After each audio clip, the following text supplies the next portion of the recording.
Well, good evening everybody. 6:30 p.m. IST means it's time for your daily dose of the ESL India Premiership 2017 fall season, brought to you by Omen by HP, HyperX Zawi by BenQ, and organised by the lovely folks at Norton Gaming. I'm your host Wakish Kotslebhan, and now we have 3 games in the offing: Best of 5 Clash Royale, then we have CSGO, and then to sum it all up, we have Dota 2. So moving on into the Best of 5 Clash Royale without any delays there, we have a great match in the offing. Yeah, Mrin Lakar versus Haseeb Iqbal Nazir. So let's quickly take a look at these two players.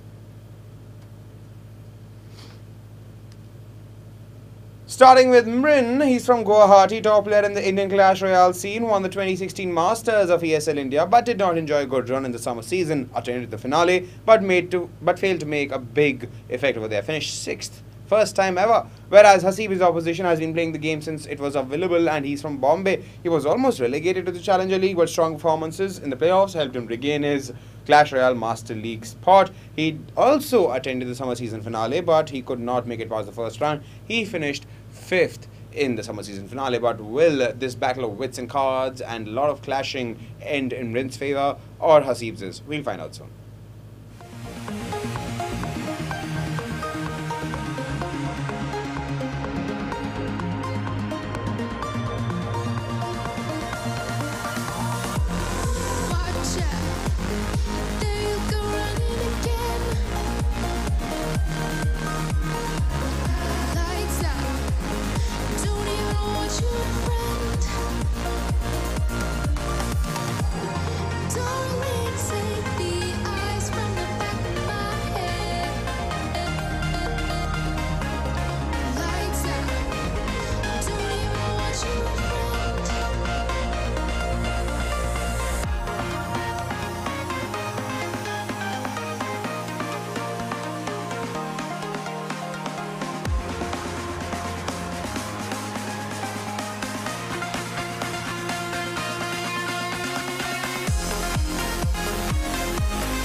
I want to take this moment to thank ESL India. We're gonna wreck them.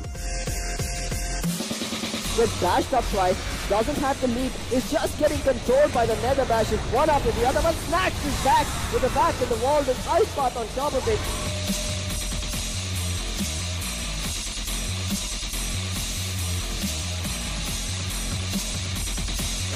Real quick with the 3v2, all of a sudden an ace star, an ace going huge, one man remaining, Caribou finds ace, so now it's a 1v1, Excalibur reading it fine, does a lot of damage, is he gonna get the kill? Caribou, no!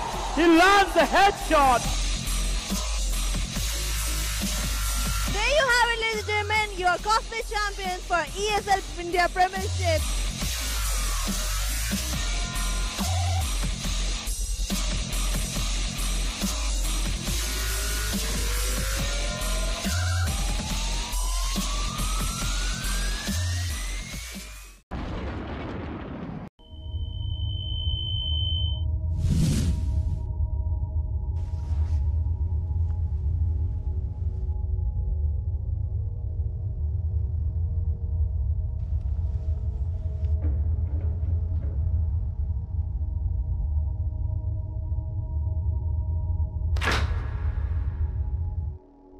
Turn around 3 times.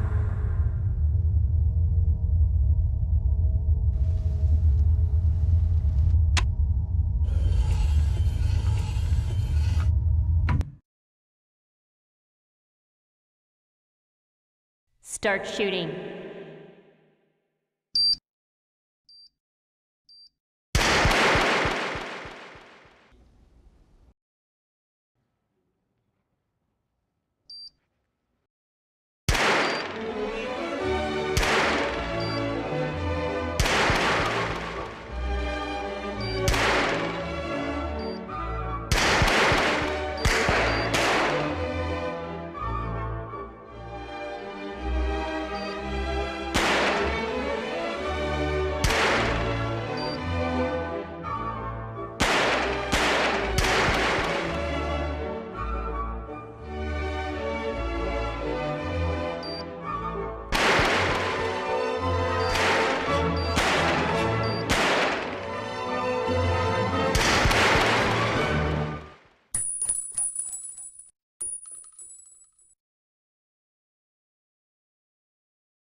back.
Exclusive black equalizer brightens dark scenes without overexposing bright areas. Use the S switch to quickly access the setting and switch between save modes.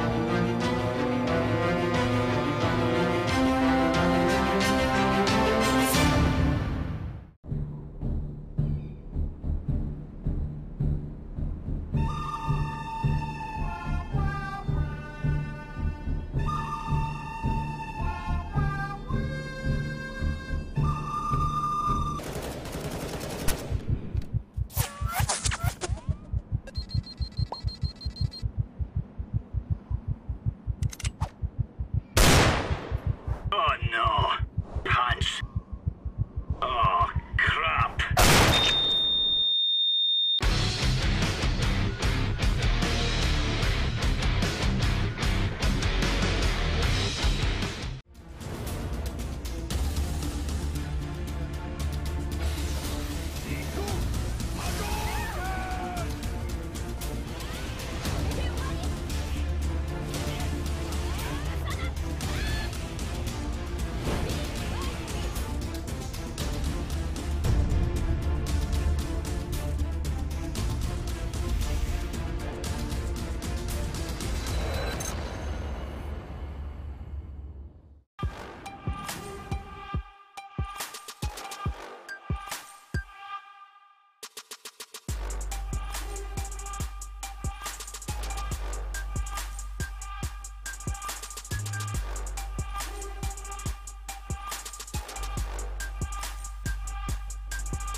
Personalize the way you see everything, and then conquer.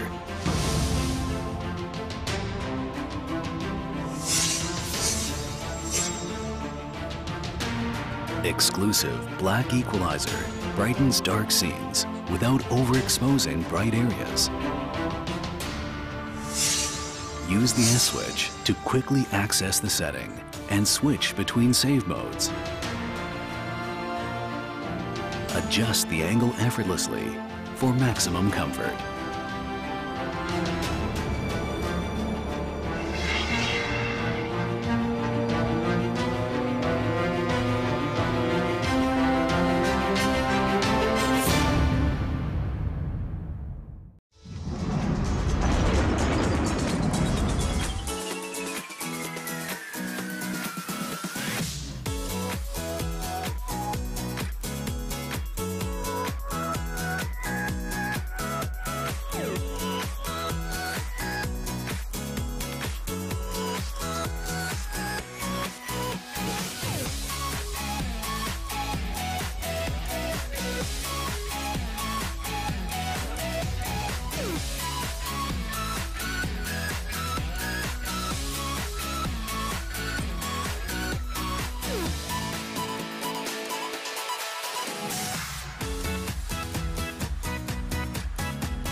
Welcome back, ladies and gentlemen.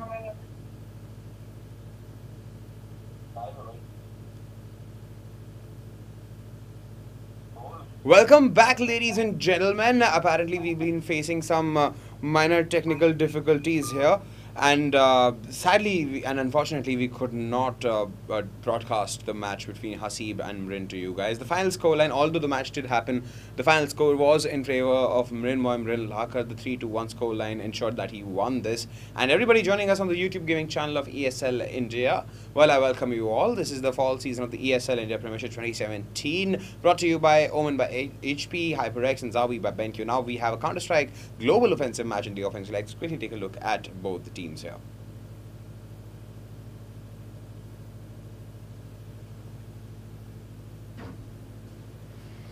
Alright, talking about both the teams in question here, let's start off with the fact that who this match is going to be played in.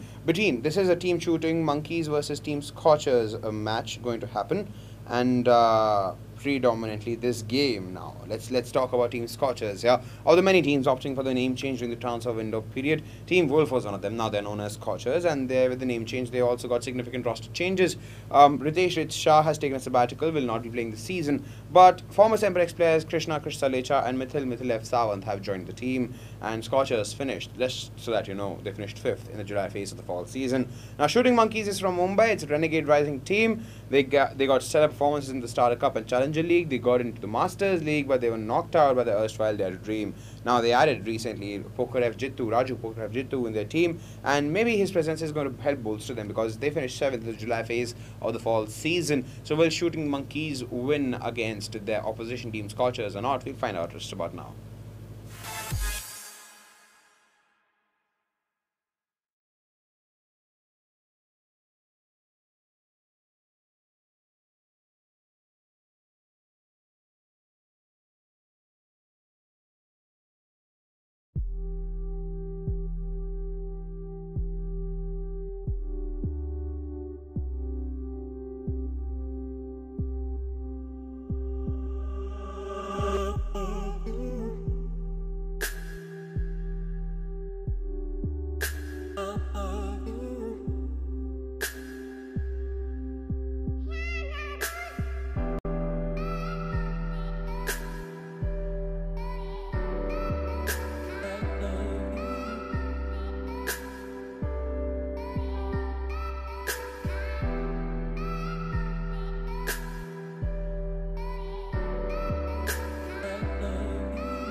I want to take this moment to thank ESL India.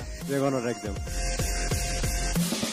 Gets dashed up twice, doesn't have the lead, is just getting controlled by the nether bashes one after the other. One snacks his back with the back in the wall, with ice path on top of it.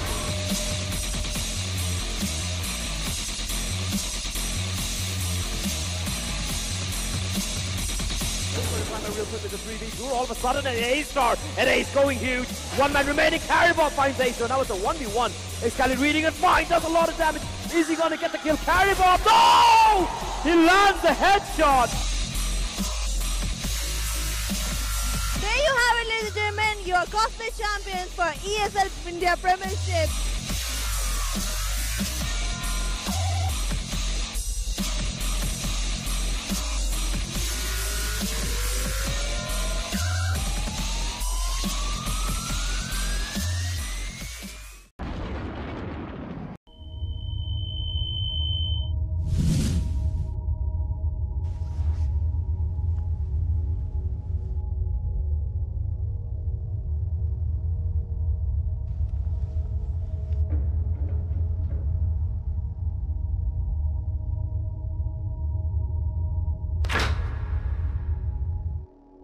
Turn around 3 times.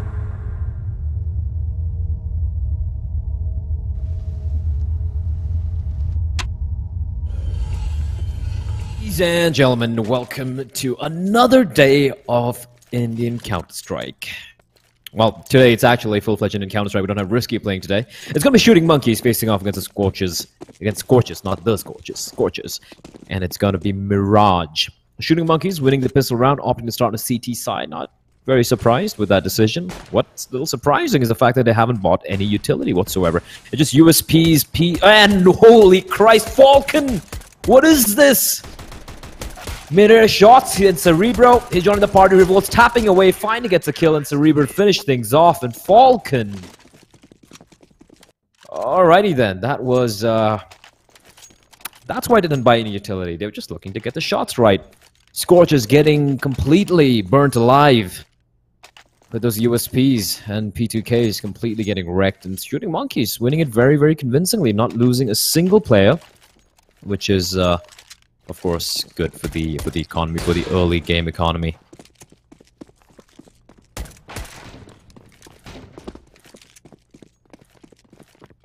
As I do see the Force Spy coming out, Mythal waiting with the Desert Eagle, hoping to get lucky. Spots out Cerebro's head, but won't be able to take advantage of it. It's gonna be pretty passive hold.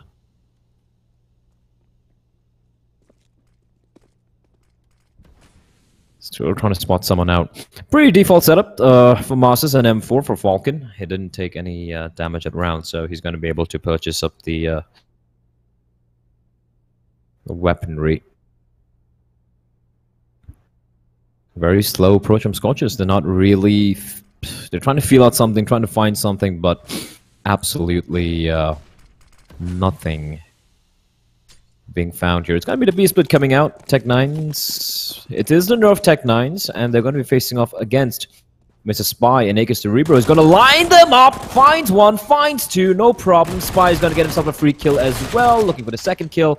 Last guy remaining alive is going to be Mrin, and Falcon is going to put a bullet in his brain, and that is going to be the round for Shooting Monkeys. Again, a flawless round, not losing a single man, and now it's going to be the full eco for Scorchers. So, farm time for Mr. Spy and for Anakill, who's yet to get a single kill.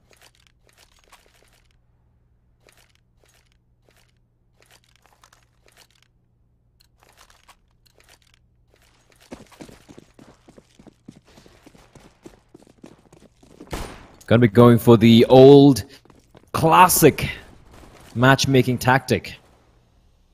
Go for the fake at B and get the bomb down at A. Now, is it going to work out is the question. Or maybe not. They're going to be coming down from underpass. Try and divert the attention of the CTs towards connector while the C4 makes its way towards the bomb site and tries to get the bomb down. They've invested nothing in this round, just Glocks all around. Going for a cheeky boost towards jungle. Munnen's going to be spotted out. Falcon getting himself pretty much a very easy frag there. Monster's lying in wait. He's just waiting for the smoke to dissipate, but the Incendiary is going to keep him at bay.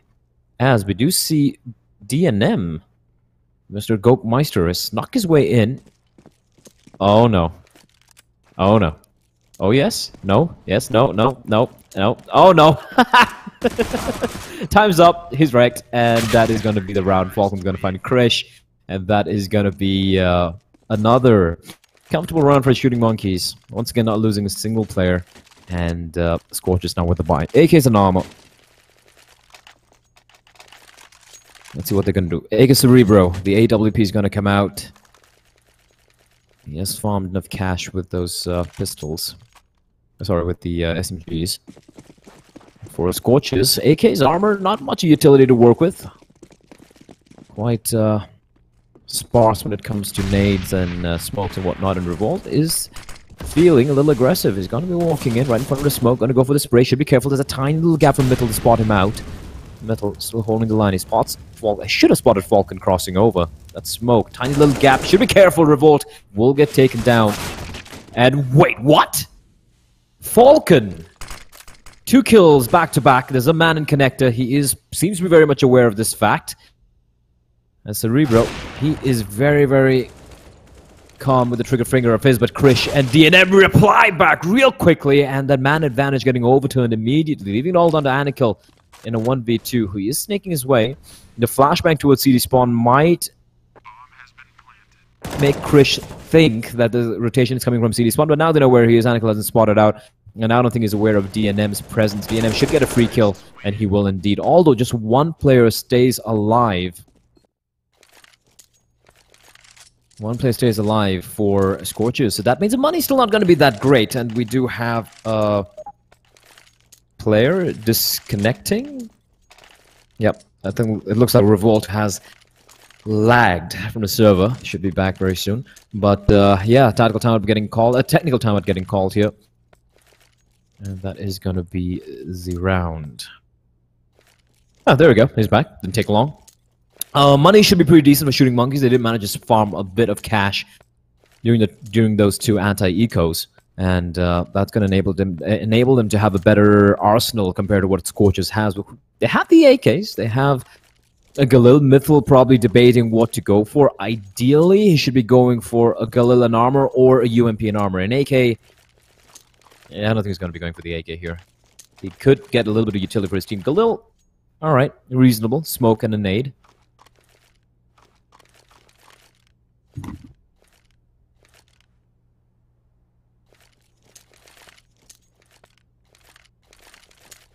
His timeout still in effect. Op in the hands of Cerebro, Spy with a UMP, and the 3 M4s in the hands of Falcon, Revolt, and Anikel. Falcon has been hitting some absolutely nutty shots.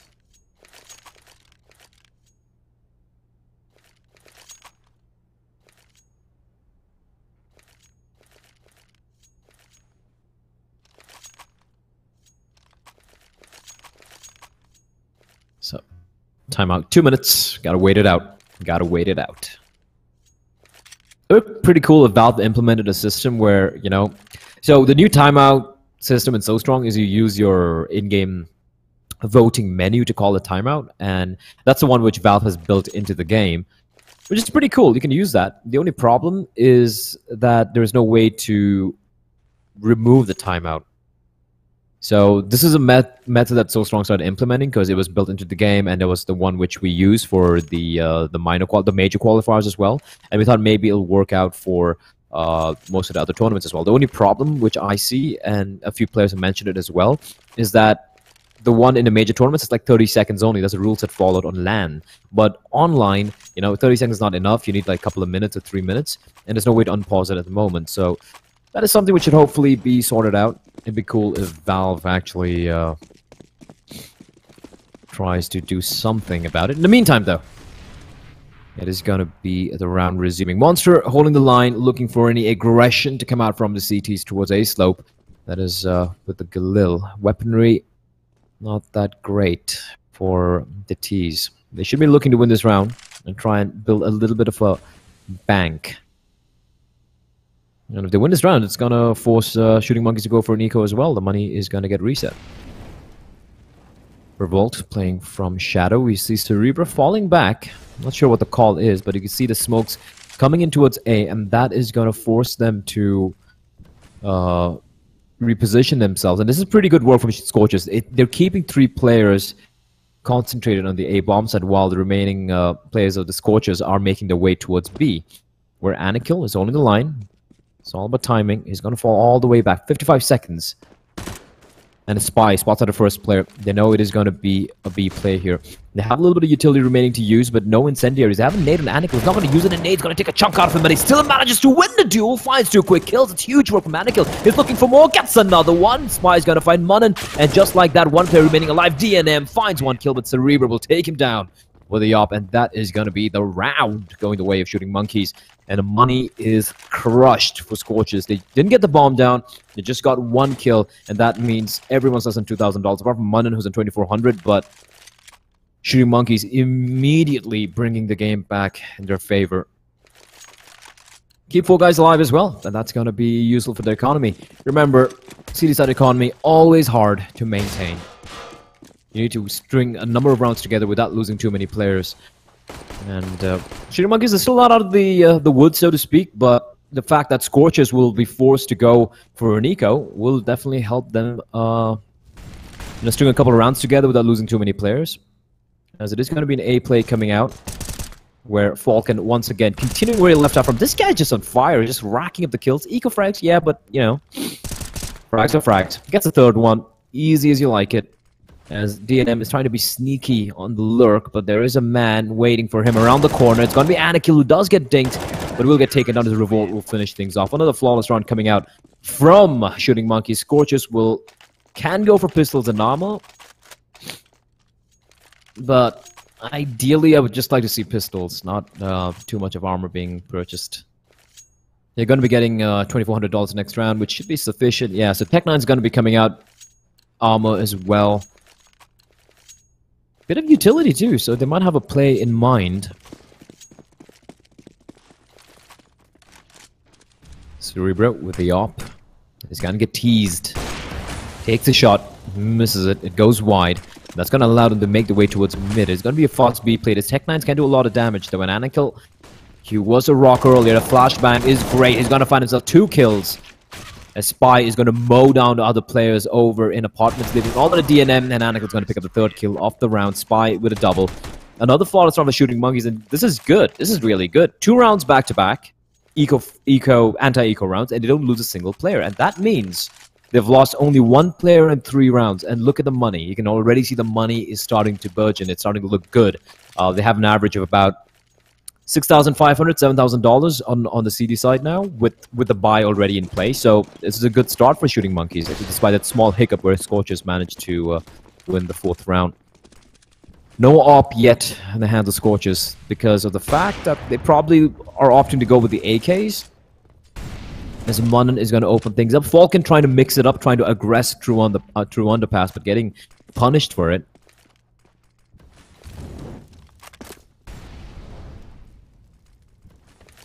Shooting Monkeys, the Pug Stars. Well, not all of them. Some of them are known. The old Shooting Monkeys are Pug Stars. The Spy going for the aggression, but a little late to peek along with the flashbang, and that's going to allow DNM to get the kill and pressurize this B bomb side. Anakil's here, but that's going to draw Cerebro as well. They have no idea how many players there are. In the meantime, Revolt, it's all about timing. He gets the kill. The timing is pristine. He's going to toss an incendiary as well, keeping the T's at bay, and he's bought himself so much of time. So from 5v3 to 4v3, and he knows a play is pushing in. He's got himself in a good position as well, as AK Cerebro has made his way towards C spawn to help his teammate out. Revolt's got to go big though. He needs to get another kill. As Anakil is falling back, but this flank from DNM could do a lot of work. 41 seconds still to work with. And you see the bomb falling back. This is a very good call. This is a very, very good call coming in from DNM. And I'm very surprised that Anakil just left the bomb site. And DNM, free kill for him. And that's a B bomb site completely in control. Although Cerebro, he misses the shot. And that means DNM will be able to make his escape. And he's actually even going in for the hunt. He's going to catch Cerebro out in the open. Cerebro should be careful. There's a player waiting around the corner. And he's going to miss the shot. Mrin's going to get the kill. And that is going to be the 2nd round going the way of Scorchers. Now, the problem that round for Shooting Monkeys, they're already a man down, but I'm not so sure why the player left the B bomb site. Why was that Anakil? Yeah, he left the B bomb site. without knowing for a fact that DNM, you know, this B apps was completely empty. I'm not sure why he went for that play. That's very strange. That's very, very strange decision, and that cost him the round. As whoo, the peak from hell, Cerebro gets taken down to a slow crouch B from Krish. And Cerebro is going to be cursing himself. Like, how did I miss that? How did I allow him to make his way into my crosshair and yet win that duel? Should not have happened. And just like that, with a minute and 25 seconds on the clock, Shooting Monkeys are a man down. And Scorchers, still early days, 6-2. So a lot of rounds to be played in this first half. Mythal and Monster playing passively. Setting up the smokes. The jungle and a smoke. Is going to draw out anyone is the question. Revolt is still alone. No one has made their way, but they are pinstring. It is going to be an A play coming out. And Anikel's making a lot of noise, but he's going to get taken. Munnin will not miss those shots. Now Revolt's got to go big. Flashbang's going to come out. He's got to get this kill here, but he's not going to blind anyone. And his spray goes haywire, and he's alone now. He's trapped in the corner. Gets to dink into DNM, but he will not get the kill. And it's all on Spy. What? He misses a sitter. That was a free kill. And now he is going to get hunted down. He misses another one. Spy missing too many shots here. Switches over to the CZ. And still not getting the kill. He's so low. He's so low. Finally finds Munnin, but he's trapped, and DNM will end him. And that is going to be the round. For Scorchers, a very, very sloppy run for Shooting Monkeys. They're losing a lot of duels. The flashbangs are not on point. And things aren't quite working out here. And they're going to be forced to go for an eco. All the good work they did by winning these 3 rounds in a row has been undone. They have no money to work with. It's going to be just pistols. Anikel will have enough money to at least go for some armor buy alongside a couple of his teammates. Actually, most of them going for armor buy. Armors and pistols. And I would like to see some aggression whenever there is a force buy. And Monster making contact. Does a bit of damage to Revolt. He's going to aggress out. There's no one to trade for him. There's no need for him to go for this aggression. Falcon hunting him down. He's going to swap over in time, but not in time, actually. He gets taken down. Falcon. They don't pick up the AK, though. That is quite strange. As Munnin, meanwhile, over to B-bomb side, he gets to kill. Incendiary is going to push out Anikel from his position. Luckily for him, they're not going to aggress out. However, over in A bomb site, one man is alone with his P250, and that is Falcon. He knows where Mythal is. But Scorchers doing good work. Just spread thin, but they're waiting. They're waiting for the aggression from Shooting Monkeys. They don't just want to walk in alone, except Chris just running around with the AWP, a little risky. He's going to make his way towards the site. And Anikel, this is very strange. I'm not so sure what the information was conveyed to him for him to exit the B bomb site, because there's no one there. This is the second time we're seeing this happen, where the calls are like, okay, you know, just come over the way, without any information being conveyed. The only thing they can probably, the only thing which I can imagine being spoken about in their comms would be, you know what, let's just stack towards the site and try and get the, you know, try and get some work done. You know, try and maximize the chances of doing some damage with the with a stack.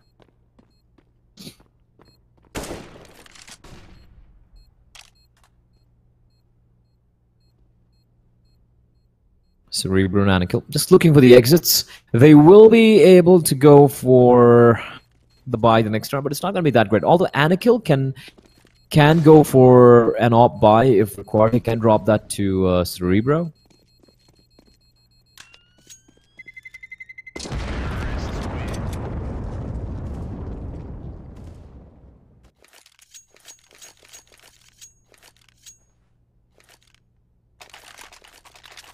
There we go. Op is going to be dropped over to Iggy Cerebro. Spawn's not that great, though. And now, Scorchers. Krish is starting to hit some shots with the AWP as well. Score is still 6-4, but Scorchers, 4 rounds already in 10 rounds on the T side. Mirage should be pretty happy with that. Still a way to go, as it looks like they're going to be going for a pure A hit. Revolt and Falcon. Falcon's been on point. There's still a lot of work to do. Wolf tossing in a nade.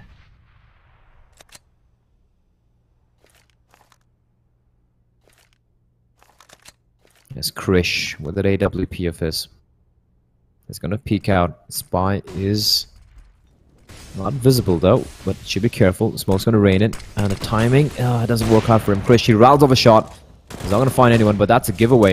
In the meantime, the flashbang is perfect. Spy sprays 2 down as Krish does come out and go for the trade, but that's gonna be DNM left alone in a 1v4. Great work from Spy, picking up the double kill.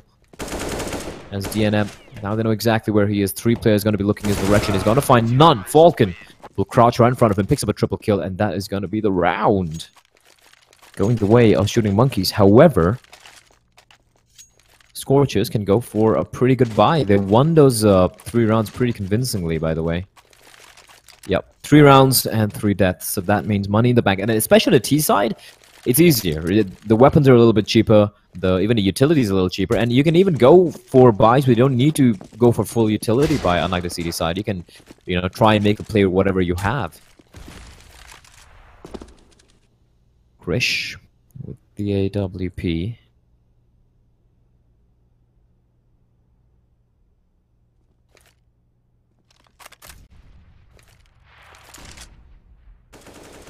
Krish's T side reminds me a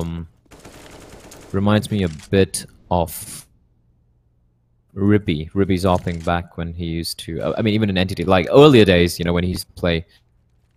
When he used to play in his team. Oh, all right. We think we have a restore coming in. Looks like. Come on. Looks like one of the players just lagged up for Scorchers. So. We should be having the continue coming real quick. I'm not sure which team had the problem. I think Scorchers. Yep, Scorchers having a little bit of technical issues, so we're going to be having a replay of the round. No worries, nothing happened. No damage dealt.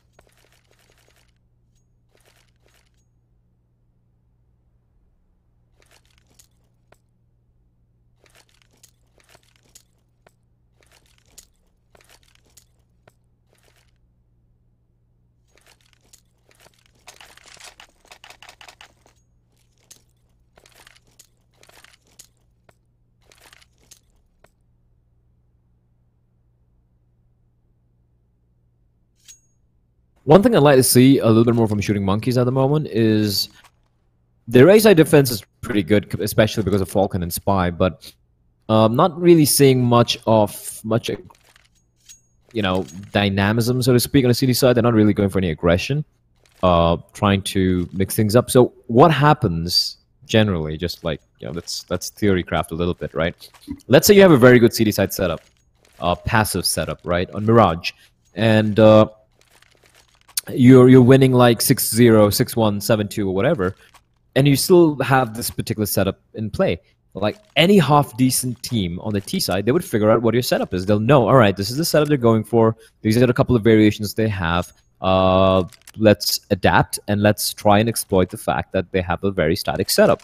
And once that happens, it gets really hard for you on the CD side because you need to mix it up, right? And now, instead of dictating the terms, now you're reacting to the adaptation from the T side, and that's always not a good idea because you're adapting to their adaptation. Now you're reacting to the T's, and they're dictating the pace of the game.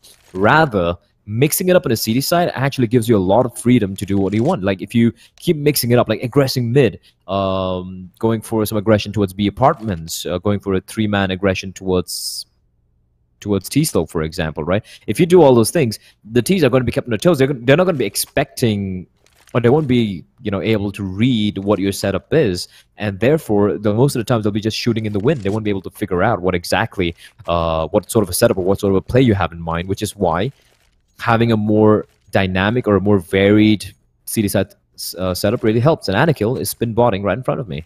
Look at that. Look at him go. I want to switch his POV. And that's how a spin bot feels like.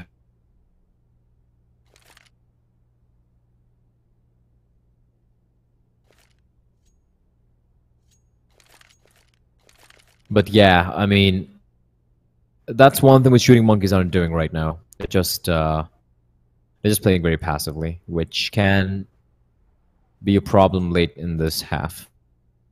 If Scorchers can adapt, they can kind of ruin their Shooting Monkeys' day. All right, so we're going to be continuing. Looks like the ping issue has been sorted out for Scorchers.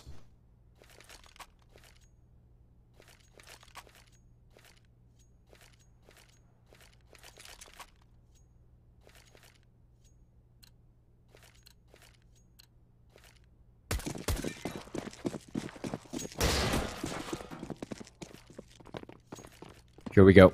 Round will resume, and I don't know if they're listening to the stream, but they're doing exactly what I did suggest. They are going for the aggression towards mid, but they're not taking advantage of it. They pushed up top of mid, and they just left it. Rather, you can just keep a guy there and, probably trying to lurk it out. So, aggression towards mid, and they're going to be falling back, not really taking advantage of that. And that's what I'm talking about. Like, when you... It's on a serious... Like, it sounds like I'm just bitching about it, but these are certain aspects of how you approach a CD side, right? If you aggress and you get map control somewhere, don't give it up. Don't give it up. Use it. Try and use that to do something about it. Glean some information. Go for a flank. Keep them guessing. Keep them on their toes. Don't allow them to set up. Because right now, they went aggressive mid, they didn't find anything there, and now they've fallen back to the default spots. Again, default setup. You can see that. Cerebro with the op towards CD spawn. They have a guy playing towards default, and they have Anikel playing towards connected. I mean, it's pretty much a default setup. And Cerebro, they will not be fooled. But DNF is going to find Revolt. The trade's going to come in. Anikel with a reply. In the meantime, as it's going to be Falcon, is going to find Mrin, and he's not going to have any of it. And now the smokes have dissipated, and now things are looking a little rough for Scorchers, as Krish has got to go big with the AWP. He's all alone. Flames looking at his feet as well. He's got to fight, and he's got to find Cerebro. He spots... I thought he spotted his head there. Just a scalp. As the Monster is going to get a kill. On a hand kill, bringing down to 3v2, but Falcon's going to find Monster, and now Krish has a lot of work to do. Scope spots out the man, misses the shot, and Falcon... You cannot miss his shots. He's going to get taken down, and that is going to be the round going away of Shooting Monkeys again. Scorchers, a little surprised that they're not taking advantage of this very staid setup, this very passive setup that Shooting Monkeys have in play. They're not really mixing it up that much. And Falcon, I mean, the guy has been on point. 17 kills in 12 rounds.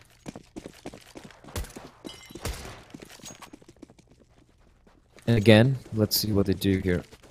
Smoke towards jungle. Cerebro with AWP. Flashbang will not blind him that much. Easy shot for him. DNM is going to fall.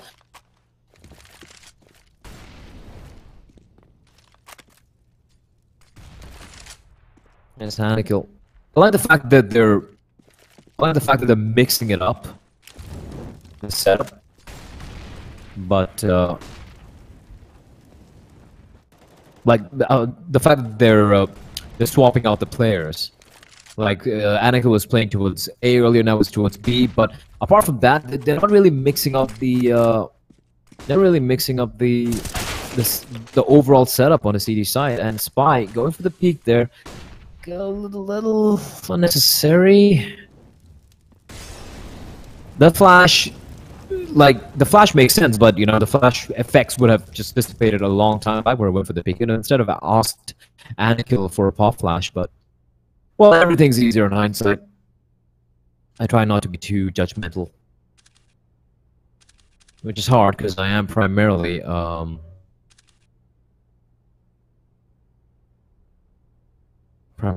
analyst. The Cerebro once more with the AWP. He's going to get the guy crossing over, but the A-bombs that is completely, utterly open. However, rotation has come in. Falcon, Revolt. And Falcon, he's going to go for this. He spots out the guy. Free kill for him, but the bomb does get planted, but he still manages to get another kill. Looking for more. Falcon, Jesus Christ. Show some mercy. He's just going off. I've lost count of the number of multi-kill rounds he's had. Triple kills galore.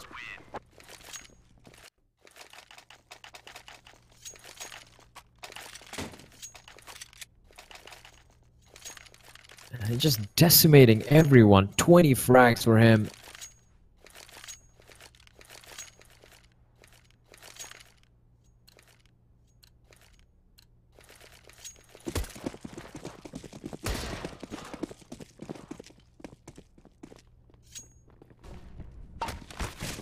Scorchers. Okay, Cerebro, beautiful peek there.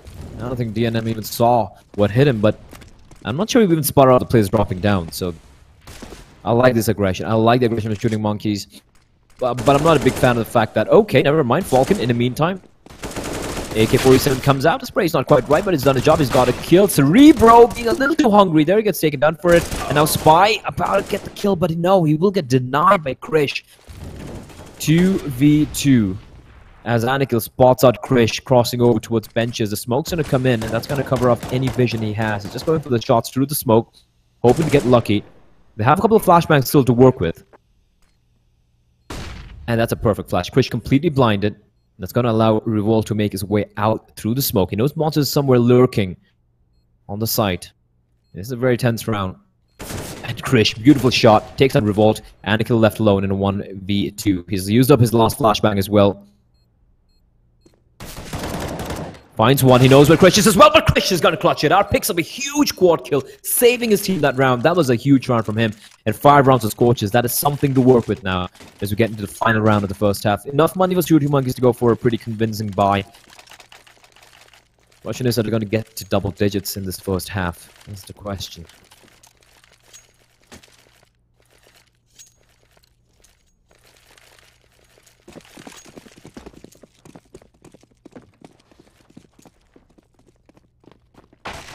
Cerebro with the up once more.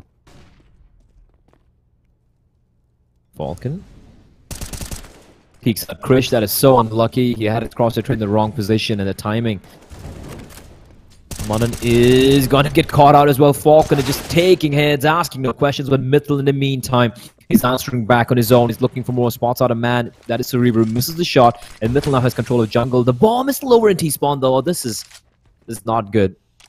They can actually make their way towards B now, because Mithril has... Oh, he's going to be caught out. Spy aggressing out, going for the risky play, but high risk, high reward. He gets the kill. And that's going to leave Monster all alone in a 1v3. Spy spotted out. Luckily for him, he will not get taken down. Nade's going to sail in, but he will manage to avoid it, and that's a pretty nice smoke. Haven't seen that particular smoke. Well aligned. 42 seconds. They spotted him out. They have a guy over in short as well, Cerebro. And Monster has a lot of work to do.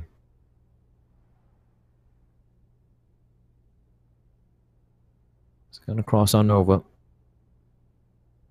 It's all about timing. Cerebro will be spotted out, and Monster will have no trouble finding him. He knows there's another player there. I'm very surprised he's going for this plan. He's going to fake it. Spy's going to come out, falls for the bait, and he has no idea who the last player is, though. Anakill being very sneaky. He hasn't made a single sound. He spots out his foot. I think the bomb's going to plant a Monster. Not expecting it, but he still manages to land a shot. What a beast! The 1v3. Cool, calm, collected Monster. Living up to his name. That was a huge round. That gets his team 6 rounds, and that's quite a lot to work with. That is quite a lot to work with. I'm a little curious as to why Spy walked out alone. He gave Monster 2 separate 1v1s. I would blame Spy for that. He didn't need to peek out. He had his teammate right next to him. They could have walked out together. They could have peeked out together. Instead, he went and gave him the 1v1, and then it was another 1v1. I mean, that's how you throw away a 1v3 advantage. Textbook. As Mithril is going to open things up, he's going to get the first kill. They've completely left the A bomb side, though. But Krish, through the murder hole, is murdering people. His Revolt's going to reply back, but still there's a guy in the site camping on top of the boxes. That is Mrin. He hasn't been spotted out, but he's going to peek out. He gets the kill, spots another guy as well. He's taking the fight here, but he's going to get taken up by Anakill, who's left now in a 1v2 with a Glock. 50 HP to work with, so also with a USB. 10 bullets remaining in the clip. Tapping away. He's going to get another kill on the DNM, leaving it all down to Monster now to clutch it out once more. As Anakill has picked up the C4. He spots out a player as well. He's making his way towards the A bomb set. Now it's a race against the clock. As Monster, he saw him as well, but Anakill, 200 IQ plays. He's going to walk back, and Monster's going to be left alone. He's going to be like, all right, where is he? He should know now, though. He should know that Anakill has made his way towards the B bomb side. The bomb is down, and now Monster has a lot of work to do. Is he gonna be able to clutch this one out is the question. Anakill, he's got himself in a great position as well towards the pillar, and Monster is just stampeding out from Market. And Anakill should know this, and he's playing the time. He's just playing the time. Monster does have a kit though, and a smoke. This could get interesting. Is he gonna stick it? He does, but Anakill through the smoke. He aligns it perfectly and gets the kill. That is going to be the round going the way of Shooting Monkeys as they manage to win both the pistol rounds.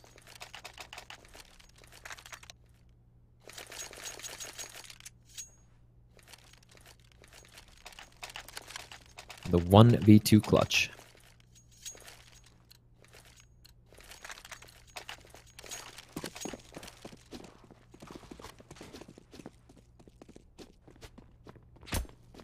Force Spy, of course, will come out for Scorchers. They have Krish on the scout. And Spy with the MAC-10. He is going to be on a money-making mission.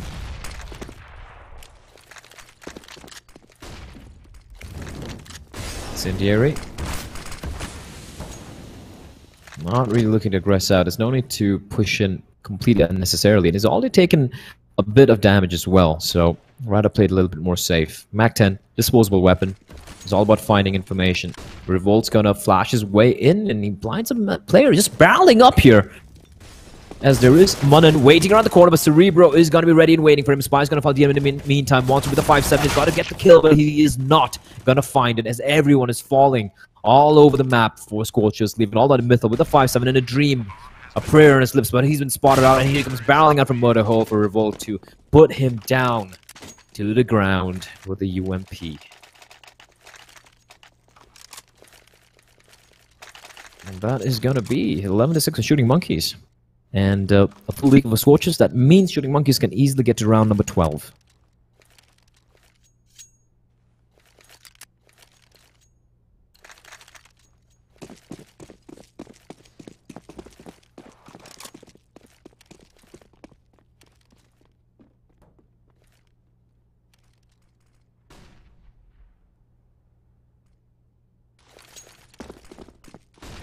Spy. Making way here. He knows it's an eco round. He's just pushing in. Channeling his inner Rambo on steroids. MAC-10 in hand. He's completely missed the fact that there is a player hiding in the smoke. Mythal. In the smoke. His lungs might not be feeling that great at the moment. But he just has a USP. Krish is actually going to get the kill with the USP.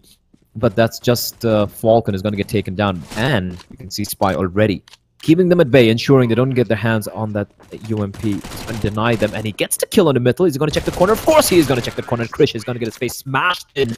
Blood splurting all over the world. Viscera screwing the map.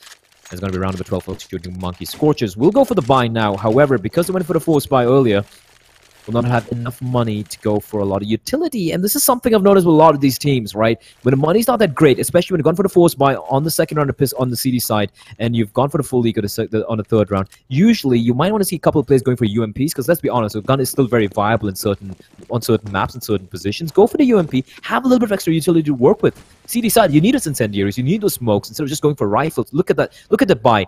3 smokes and 3 flashes, all they have remaining with 1 minute and 42 seconds on the clock, and Krish just has the AWP naked op. The naked, the glass cannon to work with. And I'm surprised why Shooting Monkey is going in so fast. You know the utility is bad. Why are you pushing in when you can just draw the utility? This is just a flawed buy from Scorchers, being helped out by Shooting Monkeys by going for a fast play unnecessarily. And Krish is going to get the kill, and that is going to be the round going the way of Scorchers. That's dumb. That's dumb play from Shooting Monkeys. That's dumb. When you know your opponent's economy is not that great, the utility is going to be sparse. It's textbook Counter-Strike. You take it a little slow. You draw the utility, you draw the smokes, you draw the Molotovs and the flashbangs, and after like 30 seconds, the CDs won't have anything. Then they have to go for they can't counter you with counter flashes. They can't throw in incendiaries when you want to go for the execute. You can just go for a clean execute, and the CDs can't do anything apart from shooting at you. And since you have the advantage, you have the utility to work with, you are at a clear advantage. And I don't get it. Why would it throw that away? And now when the CDs have utility, now they're going to slow it down. It's just counterintuitive, and that just hurts me. Deep down inside, I have a soul. My soul is crying out in pain.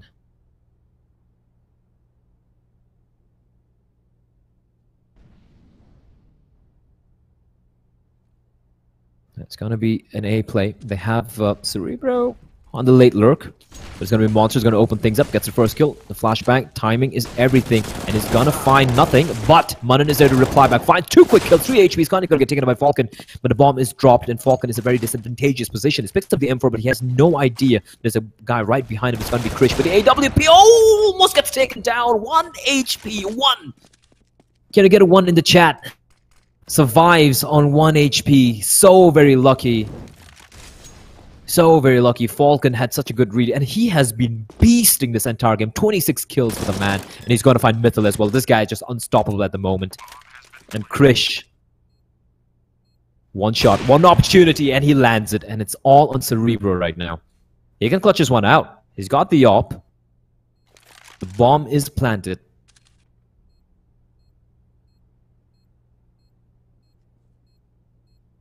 It's only a very tight angle. They don't have any utility. Just the 1 flashbang on DNM. Cerebro. It's about timing. What a shot! That was pristine. Finds DNM and Krish. 1 HP for the clutch. Can he clutch this one out? He taps the bomb and he hits the shot. He's a little lost though, but he hits the shot. But does he have the time? Does he have the time? No, he doesn't. No, he doesn't. Heartbreak. Heartbreak City for Krish. As Shooting Monkeys, they get to round number 13, and Scorchers' money is scorched. It is wrecked, it is savage, it is brutalized, it is destroyed. It is completely, absolutely wrecked. They're gonna go for the force buy, which doesn't really make much sense to me, to be very honest, because they could have ecoed this round. Shooting Monkeys got 14 rounds, and then they would have had a little bit of money to go for a decent buy, like UMPs or FAMAS, or maybe an M4, something. Instead, they went for the force buy, and this doesn't work out. They're wrecked, and they're wrecked. The bomb side is gone. There are 2 guys remaining. Mrin is going to get taken down here. He's on 15 HP. He does get attacked, but he's in a wall of pain. He's trapped in the corner, and Revolt is going to put him out of his misery. 1 man against the world, and the world will win, as always. 14 rounds for Shooting Monkeys, and because Scorchers went for their force buy, their money is $2,000.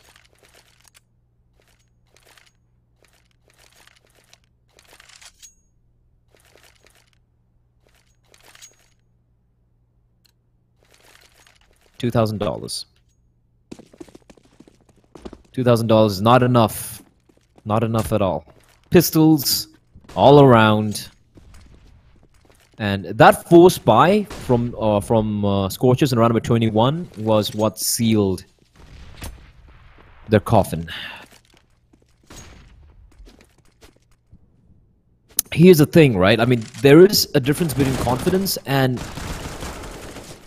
Oh no, Mrin caught doing a juggling act. Molotov, nah. Knife, no. Pistol, no. AK, oh, mate, I'm dead. Cerebro should be careful. He recovers right in time. The spray will, however, be askew, and DNM will pick him up. He's picked up an AK, looking towards his teammate running out. Comms seem to be all over the place right now for Scorchers, and right now, if they want to stand a chance here, DNM should just save this AK. Just save the AK. That is exactly what it's going to do. Because they need every piece of weaponry they need for the next round. Because it is going to be map and match point for Shooting Monkeys. They need just 1 more round. And even an incendiary spy is like, yeah, you're getting no chance whatsoever. None. As Mythal will be speared through the head with the Automat Kalashnikov. It's called Automat for some weird reason by the Russians. Automat Kalashnikov 1947. Legendary gun. Shooting Monkeys played, they had a pretty decent CD side, but I felt that their T side was helped out a lot by some of the economic decision making being made by Scorchers. They were just relying on, they just buy pistols and they're like, yeah, we're just gonna force it, we're gonna win it, and they need to they need to be a little bit more composed. I mean, I personally feel that if Indian Counter-Strike wants to even get close to the SCA level, not even the best in Asia, SCA level, they need to start working at it a little bit more passively. Great work with the flashbangs. Great work with the flashbangs. Spy gets the kill, but Krish he's doing some damage here. 2 kills with the scout. That is huge. Mrin with the deagle replies back as well. He finds another one. He's looking for more. AK Cerebro. They might just line up here. Revolt routing with a few bullets, whittling down Mrin's health. And Revolt's going to find a kill on DNM. Mrin needs to get this kill here. I'm not sure why DNM went for that fight when they had the man advantage. They still need to cross on over. Is Mrin and Mythil. The 2 brothers from different mothers, and Mythil is left alone with the UMP. Spots out a foot. He's going to take on Revolt. Now it's a 1v1. AK Cerebro versus Mythil, and Mythil has an AK-47 to work with here. AK Cerebro, bomb's planted. He knows exactly where he is. He's going to hunt him down, AK Cerebro. Can he close this one out is the question. The flashbank's going to come out, but he has no idea where Mythil's coming in from. Mythil, he's going to flank him from behind. He spots him out. What a shot! A pixel shot. He lands it, and somehow Scorchers, they stay alive. They cling on to the precipice of defeat with the bloodied, battered fingernails. And Mythil saves them for another round. However, money's still not that great. And they're going to go for the rifle buys. That means utility is still going to be slightly sparse. And Shooting Monkeys have all the money in the world to go for the buy. They can just go for a late... They can just go for a late round execute, and they can pretty much close this one out. However, dual op setup comes out. DNM with the op. The Doc can op, but he's not exactly that famous for the AWP. He's more well known as an in-game leader and a very, very good rifler. But going for the naked op at this point in time and playing it very passively might not be what the doctor ordered. Pun intended. But DNM is wheeling that off like a scalpel. He knows another player there, and it's going to be Krish coming to his rescue. Finds a kill, but Spy and Cerebro, it's frags left, right, and center, and all of a sudden it's a 1v2. AK Cerebro swapping the op for the AK-47. Needs to pick up the C4.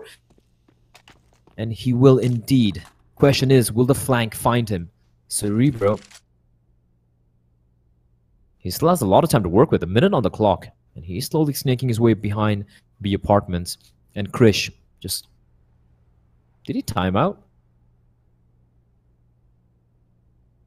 That's a very strange angle to hold with the AWP. No, I just saw his mouse move. That's very strange. Because he has no eyes on Cerebro. Cerebro just walked out to the left side and taken him down. That's a very strange position from Krish. Now, Cerebro has made his way towards the A bomb site. And they're going to be playing the retake together, which is the right idea. The thing is, when a bomb gets planted, will they know where the bomb is getting planted, though? Because they're both kind of equidistant from both the bomb sites. The Distributor is taking his sweet time. He's just waiting patiently. He has no clue. So that's the advantage Scorchers has. He has no clue where they are. He's going to get the bomb down. Oh, no, gets spotted out at the last very second. 10 seconds. He's got to get the bomb down now. His monster is making his way from jungle. Misses the jump, though. The AK and the AWP. And AK Cerebro is in a very rough spot. He's in a very rough spot. He needs to land some of them, whatchamacallit, sweet headshots. But he's spotted out by Krish. He's trapped in the corner. Monster, he knows exactly where he is. And Monster is just waiting for him to peek out. He's going to get the kill. And Scorchers, they will, by the looks of it, delay the inevitable by one more round. 30 frags for Falcon, by the way.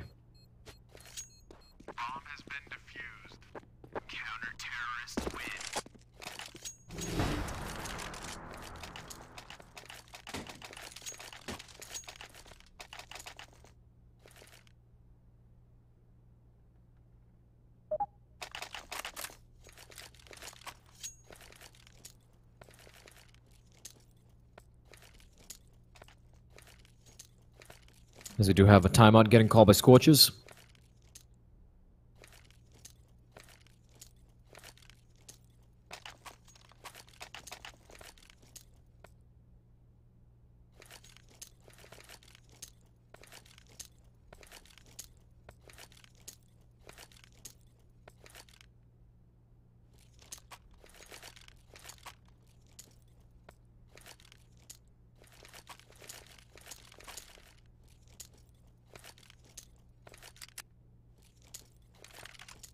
The problem is, at the moment, Shooting Monkeys, money's not that great, but they have a pretty good cushion to work with.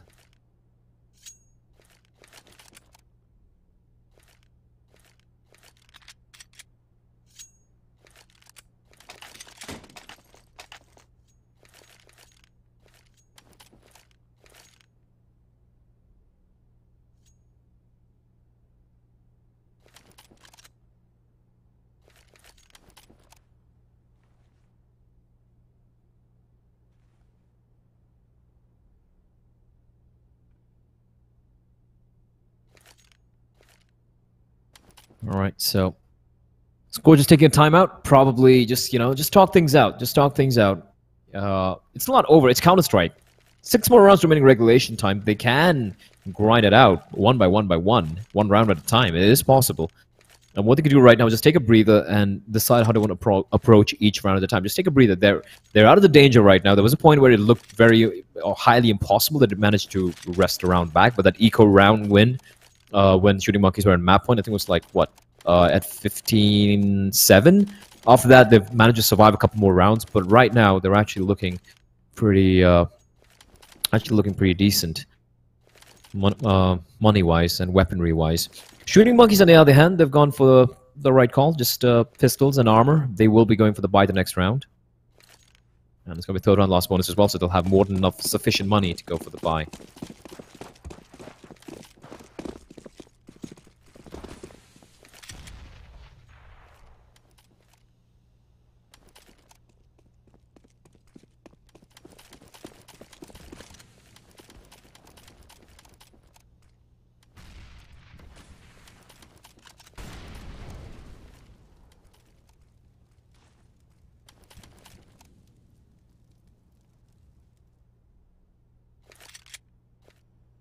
Setting up for an A execute, but Monster's there. The second he sees that Molotov coming out, he knows. But Spy immediately relinquishes his position. 2 HP. Oh, Monster! It's so low. Revolt's gonna get the kill, but Krishna's reply back. And Monster, how does he get another kill? I don't even, but... Oh no, Cerebro. 2 quick kills. Now it's looking a little rough. And Mythil at the edge of the smoke. He's trying to get the frag here. And Anakel's holding the line. They can just get the bomb down. Zeka Cerebro, 12 HP, but has picked up an M4. He will survive and stays alive. They don't have any more incendiaries or nades, and Mythil just trying to go for the wall and trying to find something, but he has no idea there's a man right underneath of him, and he doesn't know it. And Anakel's going to get the kill, leaving it all down now to DNM with the AWP to clutch his one out. This is going to be very hard indeed. And it's going to be Cerebro walks around the corner, and on the force, not even a force Spy, just pistols and armor. They manage to close it out. That is just heartbreaking for Scorchers. 16-9 will be the scoreline. And that is going to be the game, ladies and gentlemen. I hope you guys enjoyed the stream. My name is Blair. And, yeah, that's it from my end. I'll see you guys tomorrow at around the same time on YouTube. And do tune in on D Sports, where the other game, like, there are 2 games that happen daily. One at 2:30 p.m. and one at 7 o'clock-ish in the evening on YouTube. So I'll see you guys some other time. You guys have a wonderful weekend. GG, well played. Don't do drugs. And, yeah, don't do drugs. Drugs are bad. Instead, play a lot of Counter-Strike. It's a better drug, in my opinion. Adios.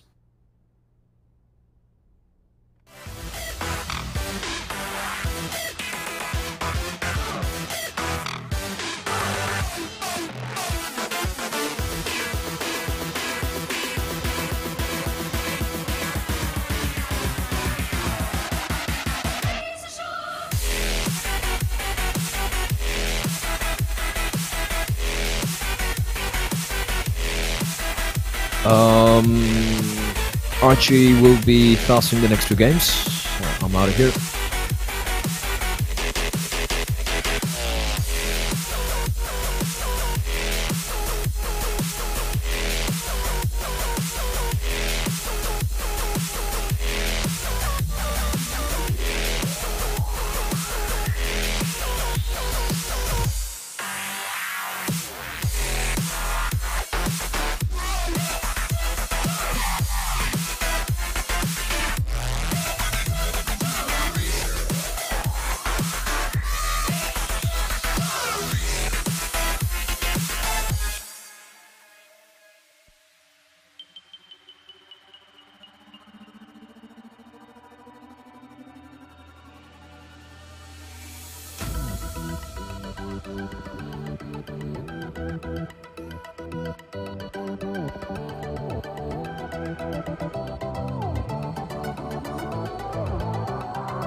Definitely seems like an ape-like day, and definitely seems like the victorious day for apes. Yeah, Shooting Monkeys have won this game against Team Scorchers 16-9, the final score in their favor. And this brings us to the final game of the day here, Dota 2 between JMD Gaming and Merical. So let's quickly take a look at both the teams.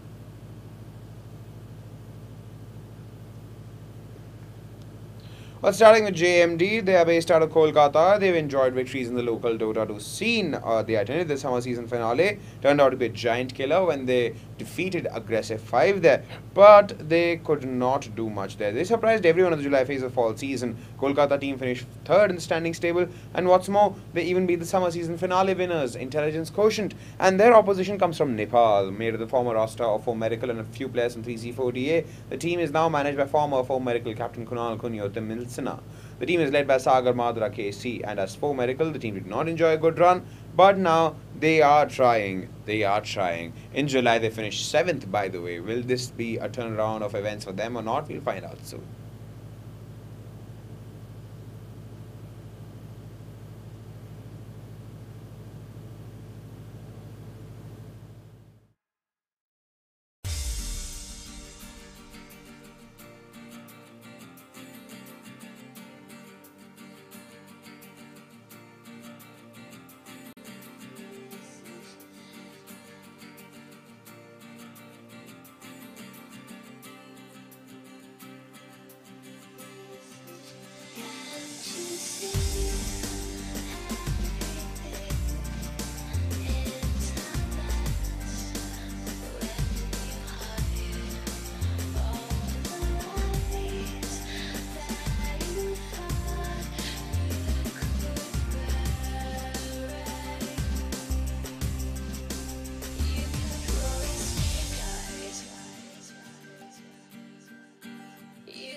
Ladies and gentlemen, welcome back to the ESL India Premiership. My name is Vivek, and today we've got Team JMD facing off versus Akatsuki all the way from Nepal. It's a India versus Nepal showdown, and well, I'm pumped up for it. But what really messes my day is that there are about 120 people who tune in to watch CS:GO, and the viewership dips by exactly half when Dota kicks in. It reminds me a little bit of my class in school. We'd attend all subjects throughout the day, but then there'd be maths or Hindi.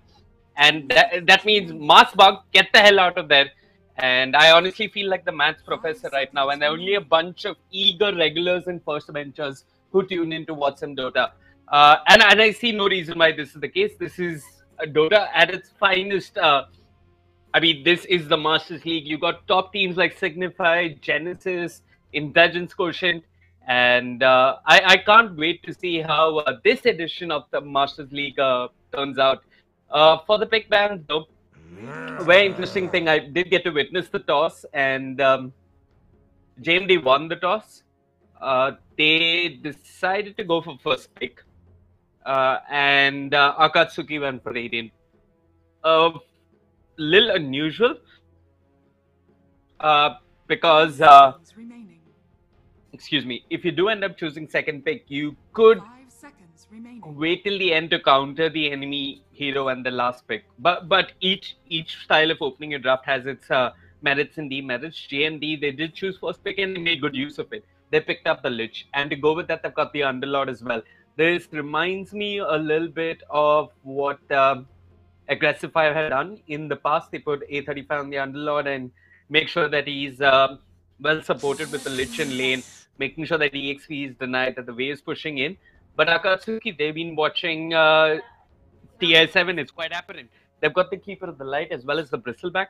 So the Keeper of the Light is going to make sure that the Bristleback constantly has mana to spam Quill Spray.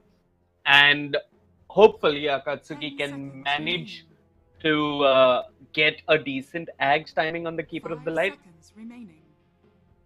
And once they have that Ags, the push is incoming. They've banned out the Bloodseeker on the side of JMD Gaming. I guess Rupture is really strong as far as teamfight control is concerned. We're seeing the Ursa getting banned out. Ursa, one of the better heroes, versus the Bristleback. Also seeing a Venomancer ban. So Akatsuki don't want to go up against any pesky Venomancer at this point. Next ban for JMD is probably going to tell us in which direction they want to head with this draft. For now, they've got decent team fight. They've got a good laning presence. The Underlord is a good start. But what goes well with the Underlord? A lot of heroes, actually. I mean, he's more or less a utility hero with a root that's a big problem in team fights. And speaking of big problems, JMD, they removed the Viper. So now they're a bit comfortable taking their mid laner towards the way end of the draft and not having to worry about getting countered by a pesky Viper. Akatsuki. 5 seconds But the Keeper of the Light and the Bristleback.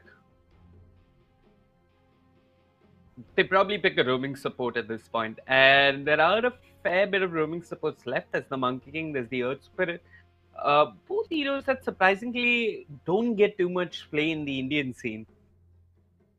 There is also a Sand King. What else? A lot of options. You could do Slardar. I particularly like the amplified damage of the Corrosive Haze versus the Underlord. Minus armor is good versus him.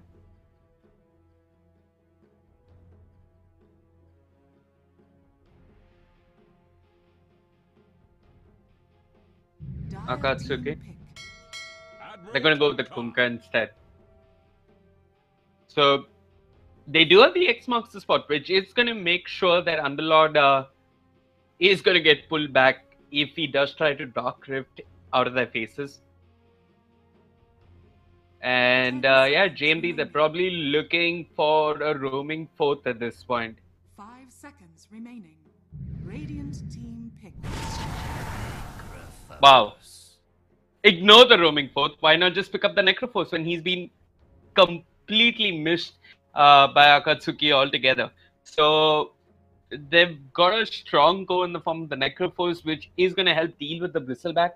And now Akatsuki should be looking for a core, somebody who can build a Diffusal Blade to take off the Ghost Shroud. A Juggernaut wouldn't be too bad. You also got Slark.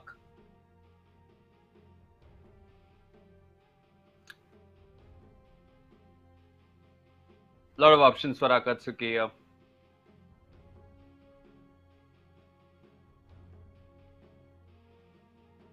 The problem is Akatsuki would really like an Ancient Apparition at this point. It's one of the few heroes that does well with the Kunkka. I mean, does well against the Necrophos.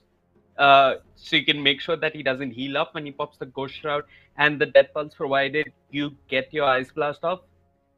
But I'm just not seeing the place for it in Akatsuki's draft.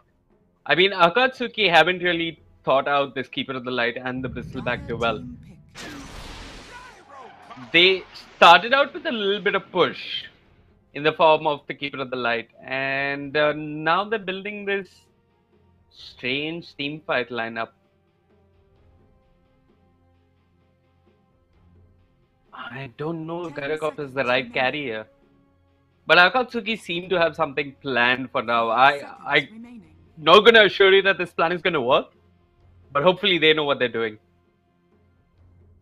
They've got a good amount of magical burst for the Gyrocopter, that's for sure. I mean, Rocket Barrage and Call Down, you're sort of hoping that you can burst down the Necro really fast with all that magic damage. It's one way of looking at it.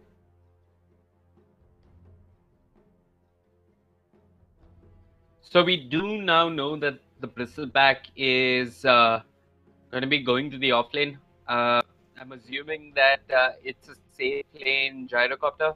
And that means Akatsuki is looking for something in the mid lane.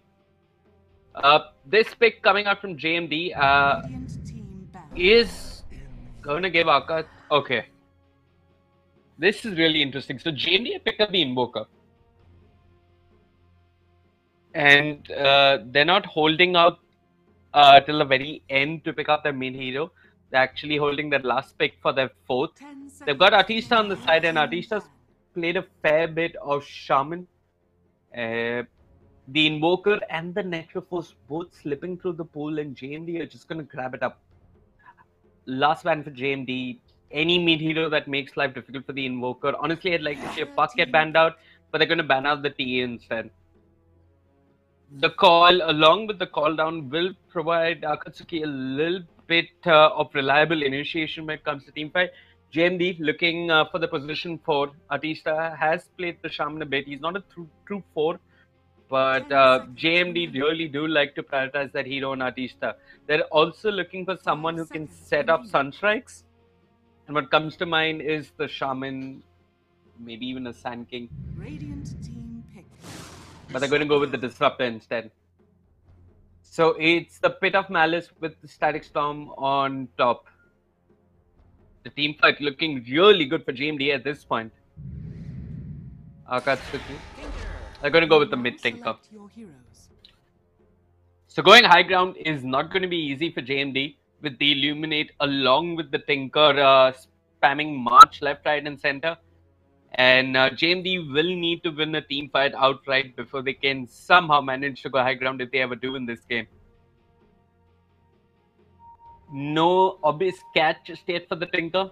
So if he's spot on with his positioning, once he picks up that Blink Dagger, he should be fine. He should be fine in the mid lane as well.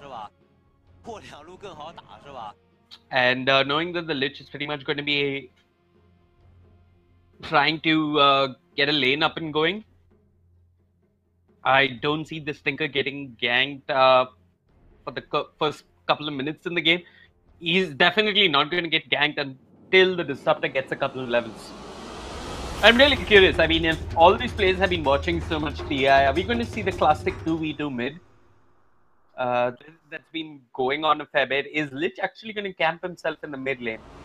And if he does, who's going to rotate from the side of Akatsuki to come over and help out the mid lane? Prepare for battle.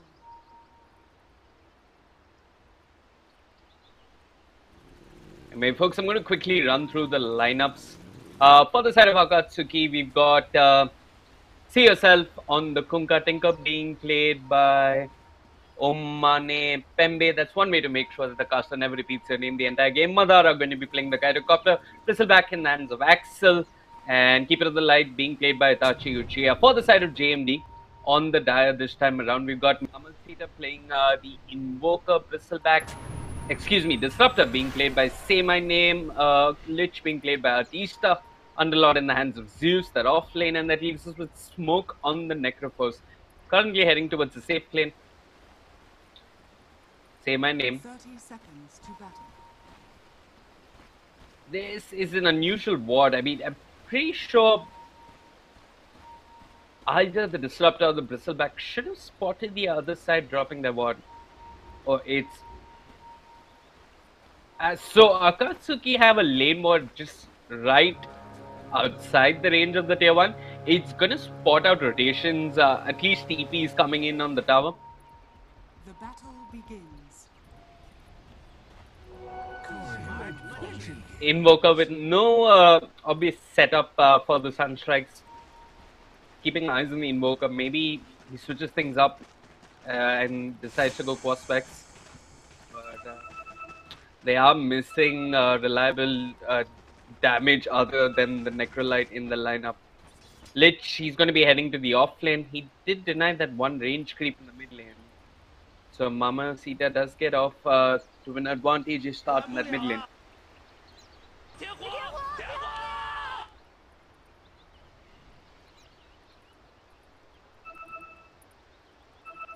Zeus starting off with the boots, holding on to that skill point. Wants to rush the arcane boots as soon as possible, and that's going to allow him to spam Firestorm early on and generally be a nuisance to the Gyrocopter.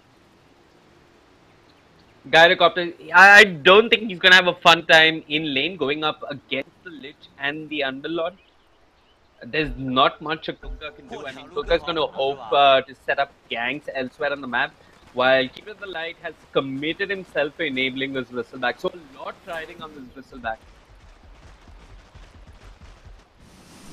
Yeah, they're going to contest the Necroforce as much as possible. I don't mind this, honestly, coming out from Akatsuki, but I just wish they picked a core in the safe lane who's a lot more self-sustainable. I really wouldn't mind a Juggernaut. I mean, it's good physical damage, somebody who builds the Diffusal to do away with the Ghost Shroud. And all-in-all versatile carry, who's great at pushing as well.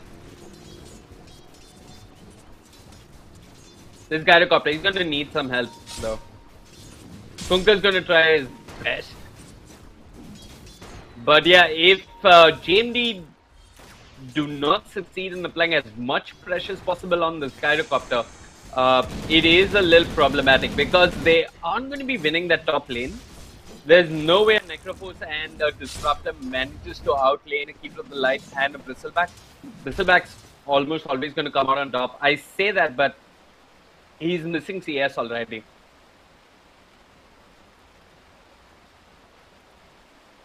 Balls coming out from the players, but they're good to go again.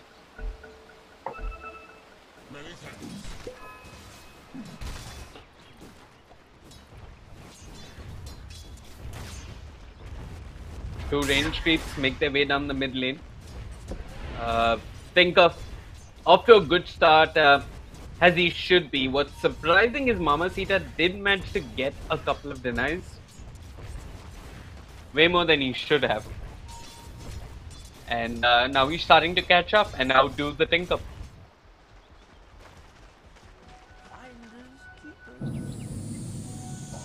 So, Keeper of the Light, he's got at 1 point in Illuminate, 1 point in Chakra Magic. I like the adjustment coming out from Smoke, rushing the wand immediately. And Axel doing a fair bit of damage. He's got Quill Sprays coming off cooldown, and with the Chakra Magic, he secures the kill. That was sudden and unexpected, and all the Disruptor can do is stand in lane and watch. GG branch being dropped, but Axel, yeah, finally ends up eating it.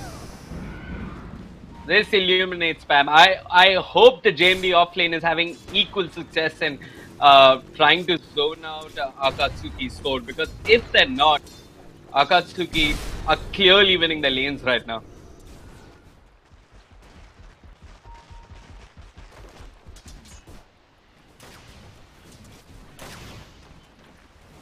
Mid lane. This Invoker doing a lot better than he should. The one lane that's going in favor of JMD right now. Tinker versus Invoker. I presume it's a matchup where if there were two equally skilled players in the mid lane, the Tinker would almost certainly win.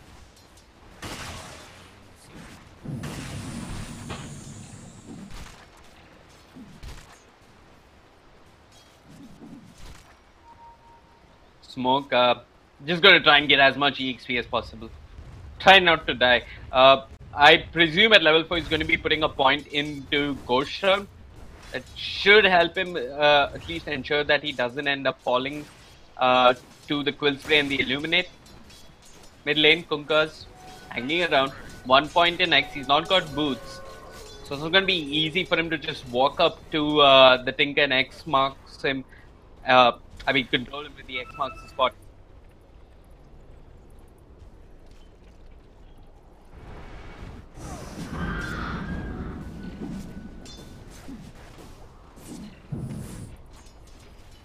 Kunka going for the long wrap around.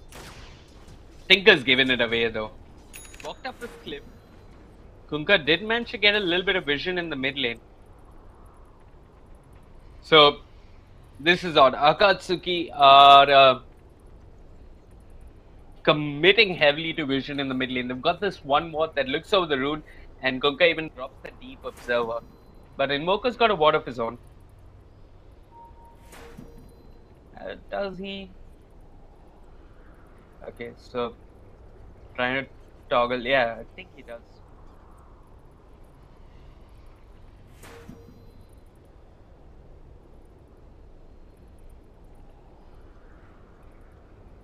Yeah.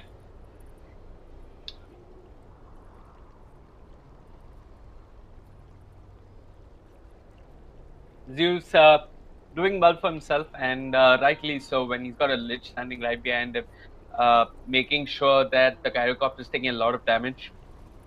What I'm quite curious to know, and we'll only truly find out in the mid game, is who does more with their farm. I mean, as an offlaner, would you rather have a farmed Bristleback or a farmed Underlord? The Underlord's actually pulling ahead in terms of CS by a small margin, but he's got more denies to his name. And yeah, if you take a look at the Gyrocopter as well as the Necrophos,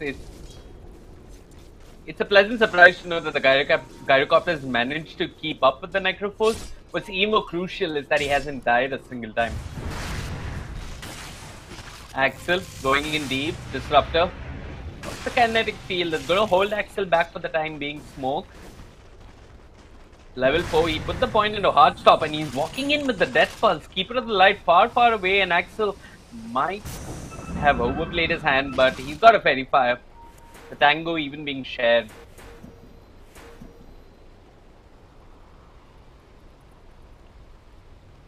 Okay. So it seems Akatsuki are having a lot of packet loss at this point. And they're just going to try and get the internet sorted. Well, small moment for you folks to go grab a refreshment. It is 8:42, but I honestly wouldn't mind a cup of tea at this point. Patience from Zoe. 5 minutes in, still too early to say who's coming out on top. JMD are, well, they at least appear to be the team that's a little bit more mechanically skilled. They're more on point with their last hits and denies. The Invokers surprisingly keeping up with the Tinker, which should be the case, especially when, well, Tinker's got points in laser. And yeah, all of Akatsuki have just disconnected. JMD. I think if they hit the resume button, they could win the game. But that's dirty.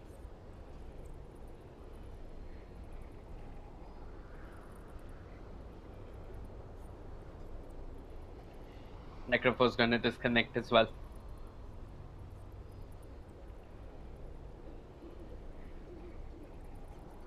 You know what, folks? I'm pretty sure we have a small window. I said we have a small window to take a break, but it looks like Akatsuki are back.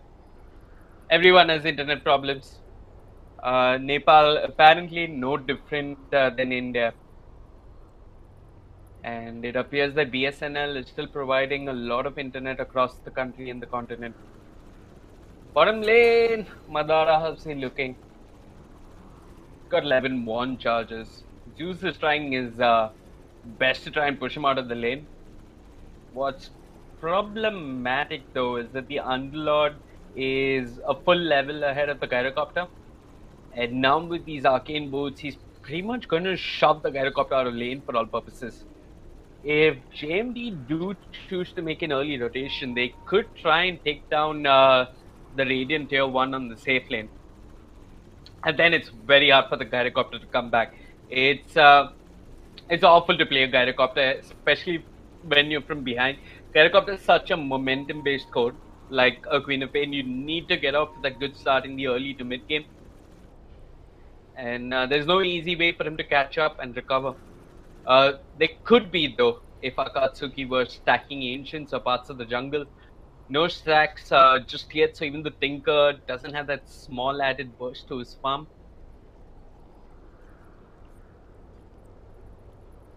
Yep, no stacks. Even on the map, though, I think, yeah, Keeper of the Light has got some stacks up and going.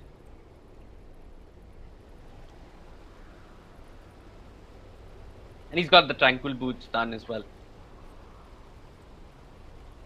So, they're giving farm priority to this Keeper of the Light, which means that Kunkka is indeed dirt poor.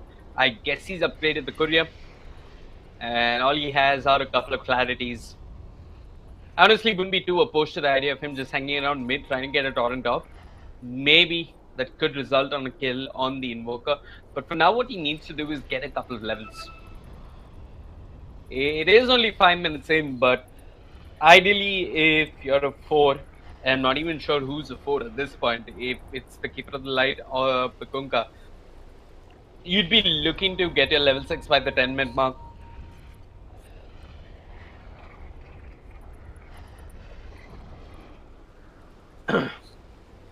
Small stack here, which Akatsuki could steal, that will give the Kunkka... I mean, it's going to bring him a little closer to his level 3, but I'm not sure if it's going to be enough. But what's important is that Akatsuki have complete vision control across the mid lane. Mamacita sees nothing, especially to the west side of the mid lane. So there's no way for him to know if Kunkka is making a rotation. And he is susceptible to getting ganked at this point. Disruptor really low. He's gone for 2 points into the Thunderstrike,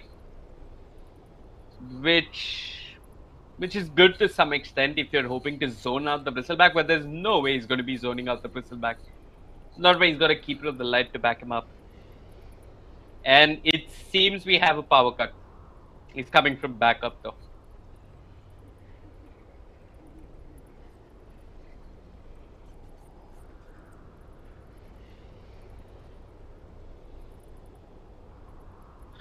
Yeah, but the 2 points in Thunderstrike did do a little bit of work. I mean, Axel was dropping low.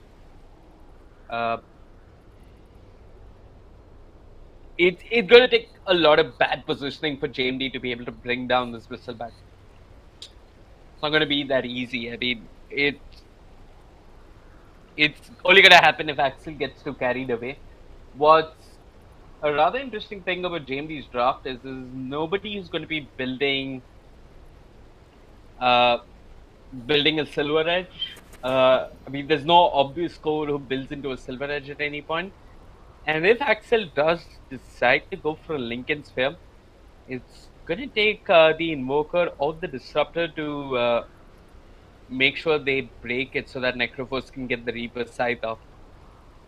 A lot of ifs and buts, but my opinion, it seems that Akatsuki are coming out on top in the lanes here.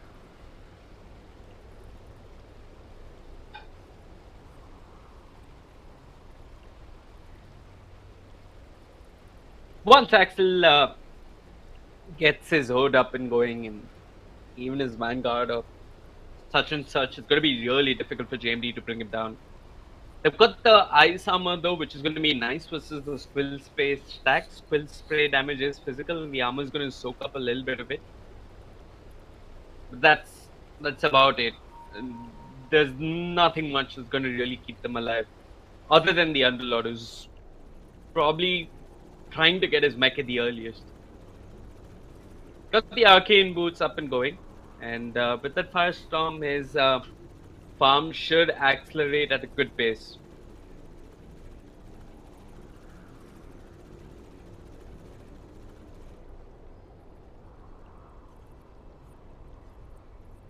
Mid lane, Mamacita doing pretty well for himself. I mean, if you take a look at the CS, he's pulling ahead of the Tinker, but only by a small margin. I mean, this mid lane battle, it's rather surprising. Invoker shouldn't have 7 denies to his name. I mean, he's kept up. In fact, he's leapfrogged ahead of the Tinker by 1 more deny.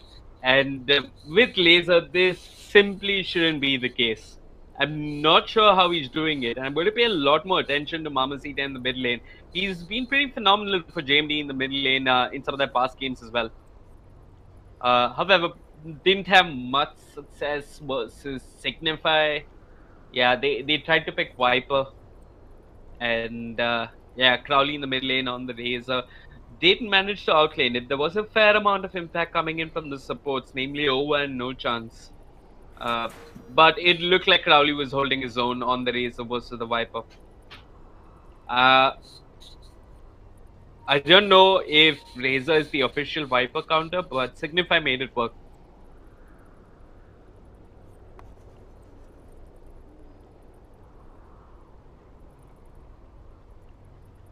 I'm gonna drop net worth. Curious who's at the top. Underlord. Did I say underdog? Yeah, if anything, Akatsuki is the underdog here. But yeah, Underlord atop the network charts. Bristleback at second. Gyrocopter not doing too bad. And if you take a look at the Thinker and the Invoker, it's rather close.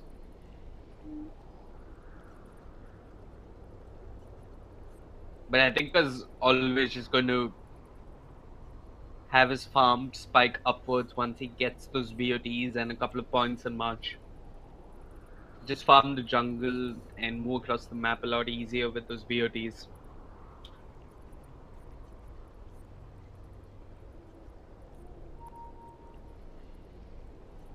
Okay, I have pretty much spoken about every hero in the game. This is the point of time where I look at effigies. Shout out to Burning Sama, created by Artista. Yeah, Burning's quite a legend. I mean, I was quite pleased with how IG were doing. They had that one tournament which was, I think, DAC, where they did really well and they stormed every other team, including EG. But yeah, since then it's been a downward spiral, and they honestly couldn't have found a better time to peak than the international itself. Nevermore the Shinigami. I think I know what a Shinigami is. Shinigami. It's something anime related. It is from Naruto, if I'm not mistaken. But wait, a Shinigami is a spirit or a ghost or something like that. 30 comments.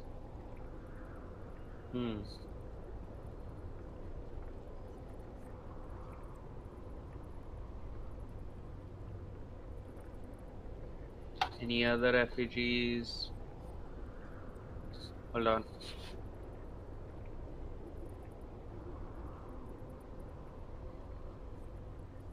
Punch you in the face. That's rather in your face. That's it for the day.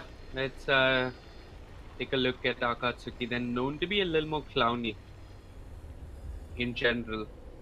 They do all chat a fair bit in the lobby.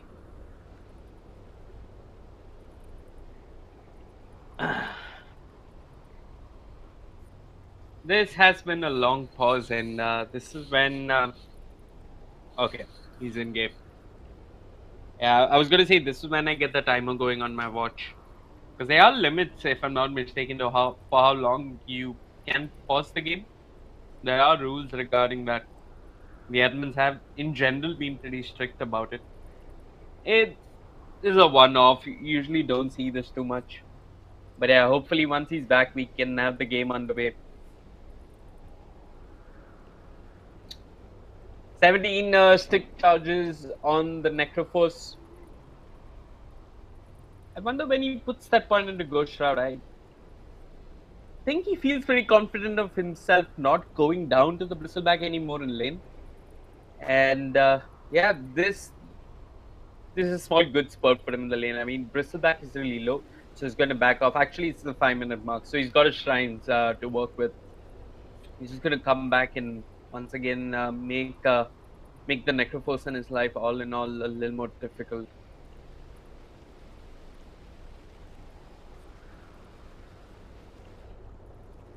I wonder if Artista can just leave the Underlord by himself. I mean, Zeus is pretty self-sufficient. Unless they get a kill, I don't see the value of him spending more time in this lane. Maybe try and help out the Necrophos a little bit.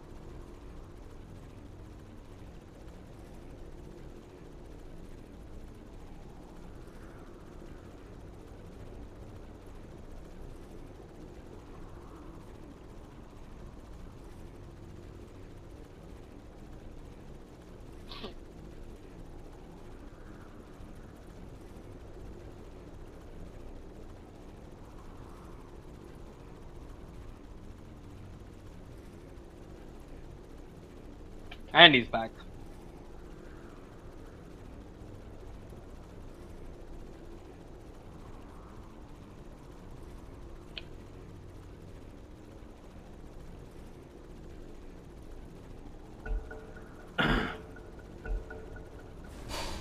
JMD, good to go. 1-0 is the score. 5 minutes in. No one clearly coming out on top just yet. But Kunkka, he's found the disruptor. The X marks the spot along with the torrent, but has he got the damage though? He's chasing him down. No boots yet on the Kunkka. Disruptor too slow as well. That he's gonna give up. He maybe could have closed the gap.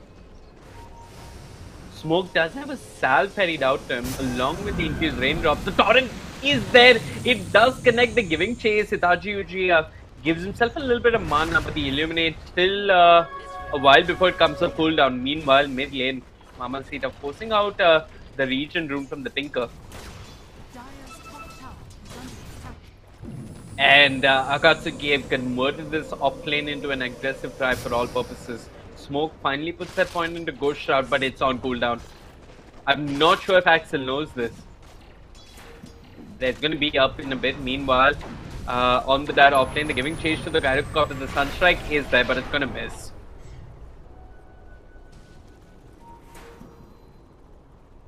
In Gyrocopter, without a shrine, might probably have to make the base trip here. So it's going to give Kunkka some alone time, which isn't too bad of an idea. Could help him get his boots. Another point, and X marks the spot as well. This observer ward though from Akatsuki did cut off the rotation coming up from the disruptor. Tinker being a little silly and out of position. He does spam the march. It is 2 points into it, but Mamacita walks forward. Tinker trying to turn it around. The rockets are there with the march. He'll get the kill on the Lich, but he ends up going down. And it's the disruptor who gets the kill.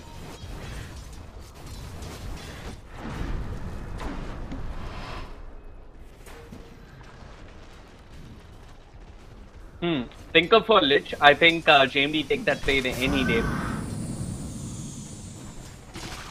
Axel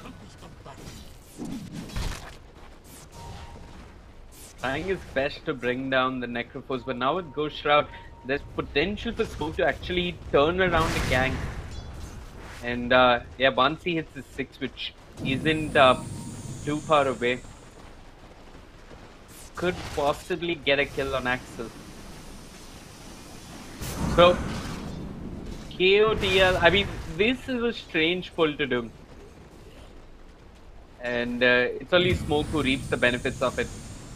Getting some alone time, getting closer to his 6. Elsewhere, they do manage to kill off the Gyrocopter. Smoke dropping low, he's got a salve. Can heal up if he wants to. Axel coming close, pops the Ghost Shroud. Dead Pulse, he's got the Reaper's Sight. Doesn't feel confident of bringing Axel down. He's starting with a couple of right clicks. He does have the Archstopper order. He's trying to chase down Axel. Axel with no consumable stones gets the kill.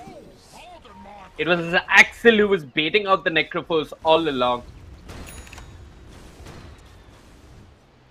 Smoke getting carried away there. It's only 2 points from the Death Pulse, so maybe the damage just isn't enough. And maybe Tinker feels the same way about himself in the mid lane. Starts out with the march, moves forward up the cliff, but Mamacita out of mana. And low on options. Just gonna back off for the time being. We'll actually drop down net worth at this point. Underlord coming out on top, which is surprising.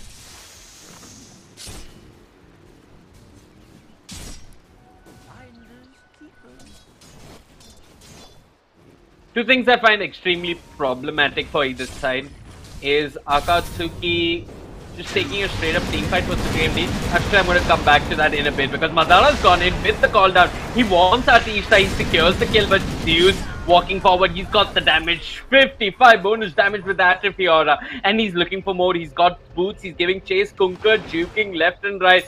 They are getting reinforcements though. It's the Keeper of the Light with the Illuminate. X marks the spot along with the Torrent and the Underlord, but do they really want to fight this?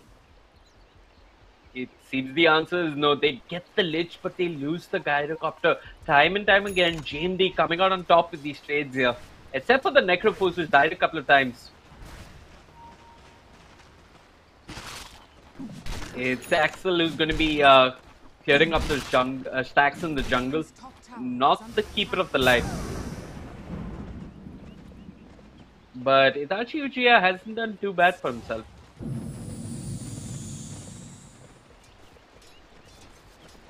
Ooh, Underlord does manage to block that full though.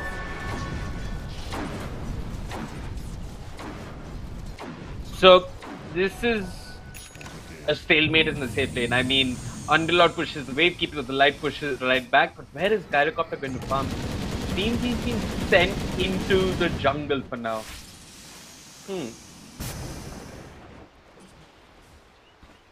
I'm not really sure why Akatsuki stopped laning the way they were. They were applying a lot more pressure on the Necrophos, and now Necrophos pretty much has a free lane. So he's going to farm a lot more quicker than the Gyrocopter who's jungling. But the Gyrocopter is getting kills. What does the jungle matter anymore when you're getting kills? But yeah, it's a support for support. The Kunkka ends up falling, the Lich will fall as well. But Necrophos doesn't have the pressure of the Keeper of the Light along with the Bristleback. And Gyrocopter doesn't have a lane. He's been sent into the jungle. It's Keeper of the Light who's soaking up the farm. So you're going to have two heroes at varying levels of farm. You're going to have a Keeper of the Light who's maybe as farm as a Necrophos. And you're going to have a piss poor Gyrocopter.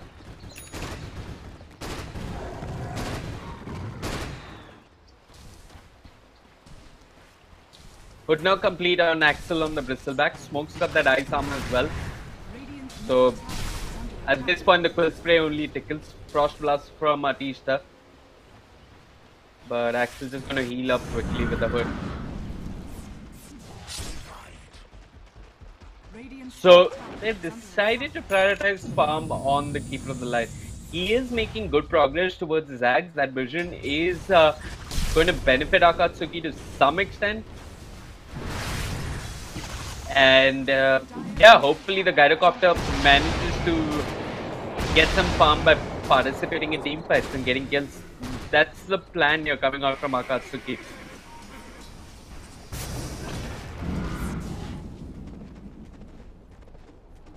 Say my name though. He's prepping to move on to the Keeper of the Light. Walks in. He's got the Thunder Strike. The Keeper of the Light tagged by the Thunder Strike, and there's so much lag actually. I see a bit of malice along with the Static Storm that kept the Keeper of the Light in place. They brought him down. 242 gold goes into the pockets of the Underlord there. But rotations are coming in from Akatsuki. X marks the spot as well as the Taunt to follow up on the Underlord. Madara with the Rocket Barrage walks right in. The Thunder Strike is there along with the Kinetic Field, but all the Disruptor can do is see his core end up falling. A Sunstrike does manage to clip the Tinker, but still not enough. Akatsuki will be pleased that they did manage to get a kill on the Underlord, and now the Tinker probably has to run for his life. March doing serious work onto the Lich. Artisha juking into threes, waiting for them to group up so he can turn around with a Chain Frost, but doesn't get the opportunity. The Tinker's there with the laser, and that's a second kill for Akatsuki.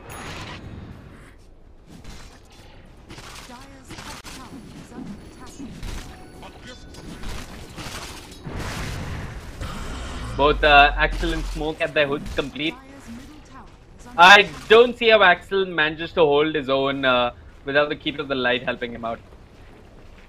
He hasn't got that mana to spam Quill Spray and be a nuisance in general to the Necrophos.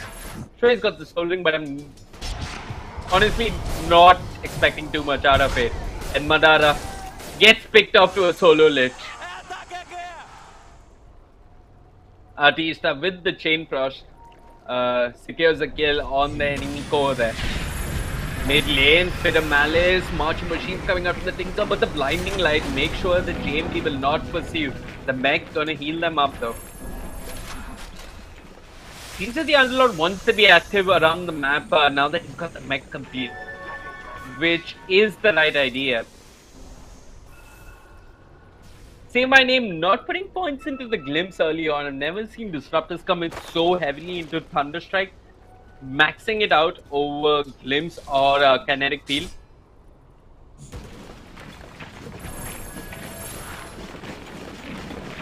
Think he's got the BOTs complete along with the Soul Ring and the Null Talent. not done too bad for himself in the mid lane. Invoker has his Midas and the point booster. So both mid laners keeping up with each other. They are atop the network charts at this point.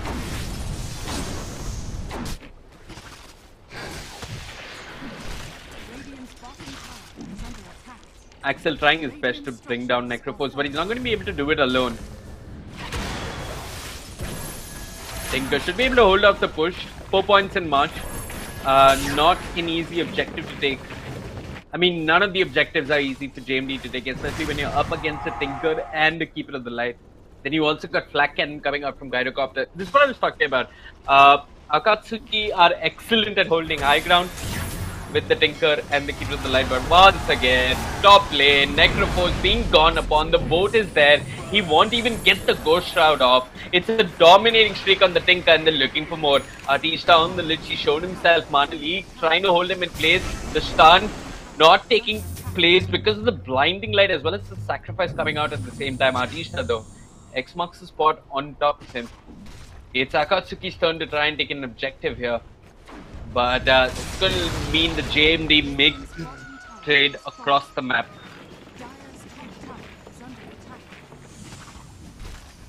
Axel, he's a complete fight here. Smoke walks in. X marks the spot, followed up with the torn. That's going to make sure that the Necrophos is held back. But Dark Rift onto the tower, say my name, 2 points in glimpse, no vision to work with, and then not going to be able to punish Akatsuki here. What's honestly disheartening is that Akatsuki didn't even get the tier 1 that they were looking for. Axel, Thunderstrike on top of Illuminate, holding them back. Pit of Malice holds Axel in place. Smoke, he's got the Reaper's side, but the Blizzardback not dropping low enough. The boat comes in, it connects onto 3. The Static Storm is there along with the Pit of Malice, but the Illuminate doing so much work with the rockets. They secure the kill on the Disruptor. Smoke too late with the Ghost Shroud, and now he's being held in place. X marks the spot. Torrent, well, it didn't come out from the Kunkka because he didn't have enough mana. Artista walks in, chain cross, the mini stun cancels the TP from the Tinker. They're trying to bring down the Tinker. Artista, the Frost Blast is on cooldown. Another Illuminate being channeled. That's going to push back JMD for a bit, but Zeus with the mech making sure that they push forward. The Sunstrike will not connect, but here comes Madara on the Gyrocopter. The call down is there with the rocket barrage. He secures the kill on the Necrophos, and JMD finally have to retreat. Akatsuki get a whole bunch of kills. 2 to be precise, 1 on the Disruptor, 1 on the Necrophos, and end up losing nothing. My point was JMD have the better team fight here, but surprisingly it's Akatsuki who are winning these fights. I missed the key ingredient for Akatsuki's success in those past few fights. Itachi Uchiha has his hag complete.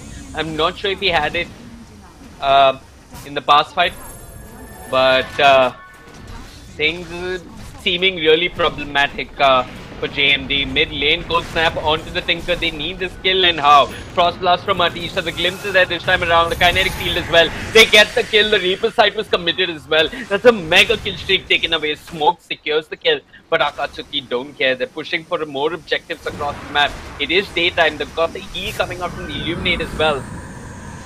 And how do JMD respond? Well, in fact, they're just going to Dark Rift atop the tower. It's just used for now. Artista being held in place with the Mana Leak. Axel in the trees. He's got a TP. He's waiting for the Pit of Malice to come out.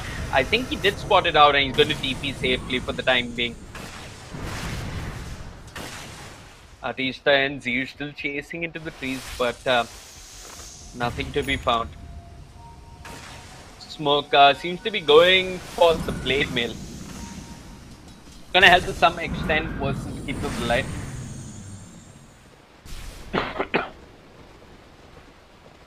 I like the pickup. I mean, you soak up a whole lot of damage with the Blade Mail, then you go Shroud, Death Pulse, Wand, and shrug all of it off immediately.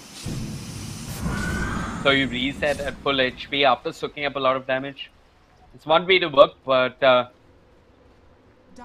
does require you to be aware of what's going on in the team fight. Axel though, he's been caught unaware. The Sunstrike is there. Static Storm as well. They're committed heavily on the Bristleback, but he's not going down. The Illuminate's coming through. It's going to heal the Bristleback right up, and Akatsuki can go again. A static storm committed by the disruptor, not resulting in a kill. JMD, they must be pretty frustrated at this point.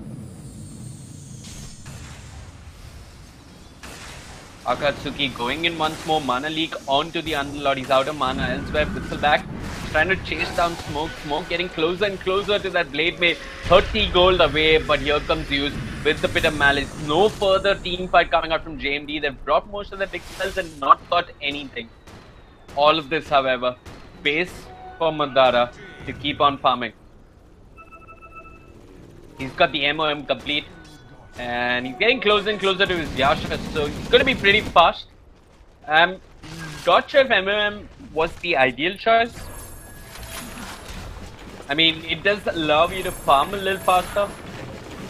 But as a Gyrocopter, do you really want to be silenced and low on the armor in team fights? I guess he just made for farming purposes.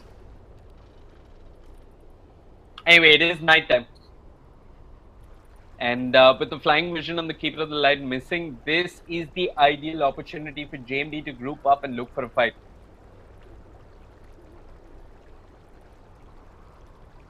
I've got the Ags on Invoker, Disruptor. We've got the Glimpse in a bit.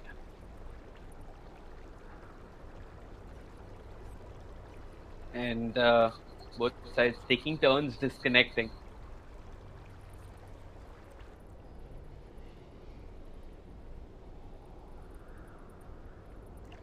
Even I've been experiencing a fair bit of packet loss today.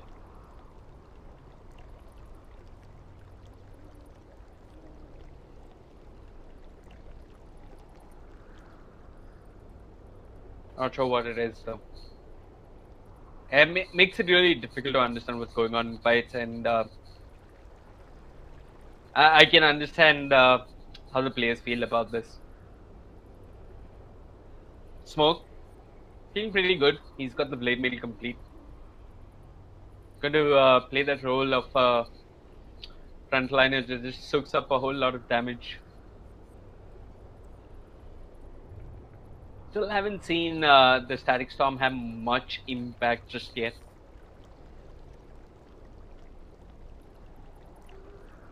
First 2 times it was used, it didn't result in any kill for JMD.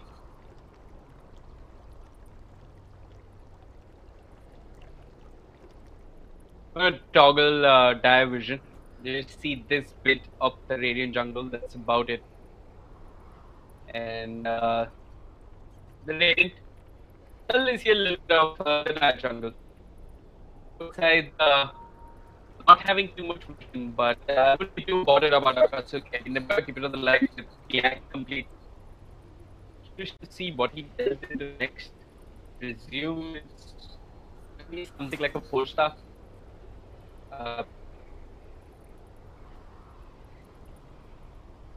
General utility item to keep everyone alive, keep himself alive. That's the most important thing for Akatsuki. Once again, it is night time, so Akatsuki are not playing with all the vision that comes from Keeper of the Light and the etc. This is possibly the best opportunity for DMD to group up, pop a smoke, and look for the pick-off. Probably also get some vision up and going. Atisha does have that one observer and he's moving into the enemy jungle. I've got trying to find the ancients. He's even trying to stack them at this point. Atisha might, but doesn't bother to check. Tinker still farming, he's got Sling complete. Seems to be going for the Aether Lens.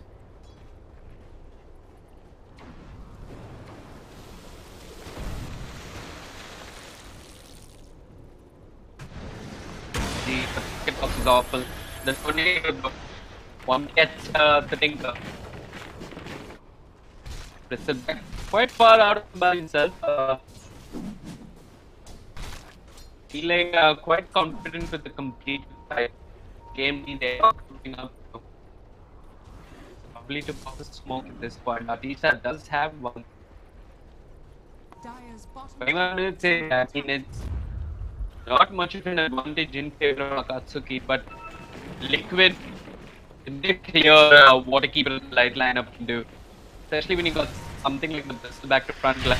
Gyrocopter though, there's not much he can do. He's caught in the pit of malice. The Sunstrike will not connect. The Static Storm on top is a Venn diagram there, and this is going to ensure that the Gyrocopter ultimately is going. Come through with Itachi Chia on the Keeper of the Light. Disruptor is holding onto the Static Storm, but he's low on mana. The Blinding Light along with the mana lead ensures that Chain Frost comes through from our east. That's not doing too much, but Bristol trying his best, and with the quick plays up to secure the kill. He manages to get it on the Disruptor, and that's going to come back. It's the Necropole, they couldn't have scored up the kill. Necropole being controlled, taking even for the Ghost Shroud after the Illuminate, along with the chase coming on from Akatsuki, will ensure that he goes out, trying to run through a Shine, but no such Zeus. I'm going to keep him the left of the malice along with the fast stop. But Akatsuki, once again, there's a fight. They come out on top. A lot of EXP going their way. They do lose the Gyrocopter, but they managed to get both the Star and Necro first. DMD, I'm a bit surprised. I was assuming that the team is a better team fight. No one really came out on top in terms of lanes. It's more broke even. Yeah, not much of a clear winner in terms of lanes. But I thought JMD would shine in the mid game. They are trying to run down Axel though. They've got the glimpse, they pull him back. Mamacita elsewhere manages to pick off the Gyrocopter. Smoke drops the blade mail. The Static Storm will not connect. The boat comes through. Smoke trying to bring him down, but it's actually the Tinker who shows up, manages to bring down the Necropose, and all of this with the Bristleback still alive. Tinker chasing for more, goes into the trees, manages to find the Disruptor, and secures that kill as well. Sorry folks, I'm actually having a lot of packet loss. Only now do I see that Lich is thrown out his Chain Frost and he's got nothing in return. Tinker shows up once more, he's got the March, Chain Frost, something between the trees, Alicia trying to loop in the trees, anything to cancel his TP. No, but there's enough damage. And with the March, the laser and rockets ensure that the Lich goes down once more, and the Lord shows up with an invisible. There's not much he can do other than look at the corpses of his teammates. Kunka, X marks the spot, wants to cut back. A bit of malice did cancel the TP there. Kunka is going to show up once more. He's the X marks the spot off cooldown, and this could just be license for him to go on the Unlord. Else we're going to recall coming through. This back, being pulled across the map into the mid lane. Akatsuki moved from the tornado, but the EMP does its trick. Axel now glimpses back into the Static Storm. Do they have enough to bring him down? They commit the meatball as well. They're trying their best. Artista doesn't have the Chain Frost, but here comes Smoke. Whistle goes out with the Death Pulse. Pops the Blade Mail, runs right back.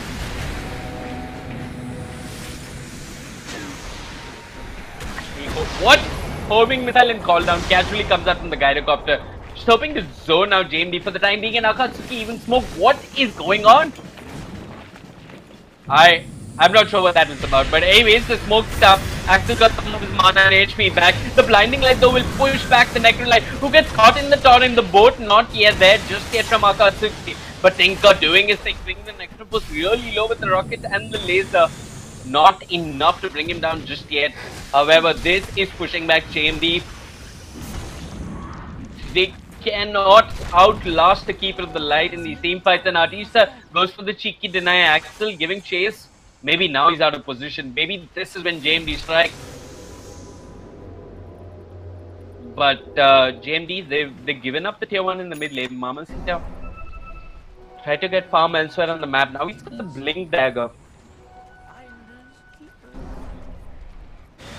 Gonna help him with his positioning. The only way I see JMD managing to pull off a team fight is if the Invoker manages to jump the Keeper of the Light and bring him down. But the Keeper of the Light has a Glimmer Cape now, so I mean Mamacita can only realistically do that once he's carrying some detection. Akatsuki grouping up for their next objective. Say my name, walks in, takes a whole lot of damage. Axel though, he's mighty close to his Radiance. Torrent Fort, it's on to do, it's perfect. This is Axel's opportunity to run in. They've got the March on top. JMD dropping really low. Zeus channels the Dark Rift and I have lagged. I have no clue what went on there. But it seems that Smoke committed the Reaper site and did manage to get the kill on the Bristleback. Necropose did secure the kill and now they're looking for more. They want this Keeper of the Light elsewhere. Gyrocopter creating space with the call down, doing a whole lot of damage, but he's caught in the static storm. The meatball is there as well. The Illuminate healing him up shows that he manages to get one kill and he touches Uchi on the Keeper of the Light. Secures another Akatsuki. They lose two, but JMD, they've clearly not managed to hold up Akatsuki. That was their idea of a successful team fight, and all they managed to accomplish was bring down the Bristleback and the Gyrocopter. The Keeper of the Light and the Kunk are still alive. Akatsuki, well, they feel comfortable enough pushing down this tier 1 at this point.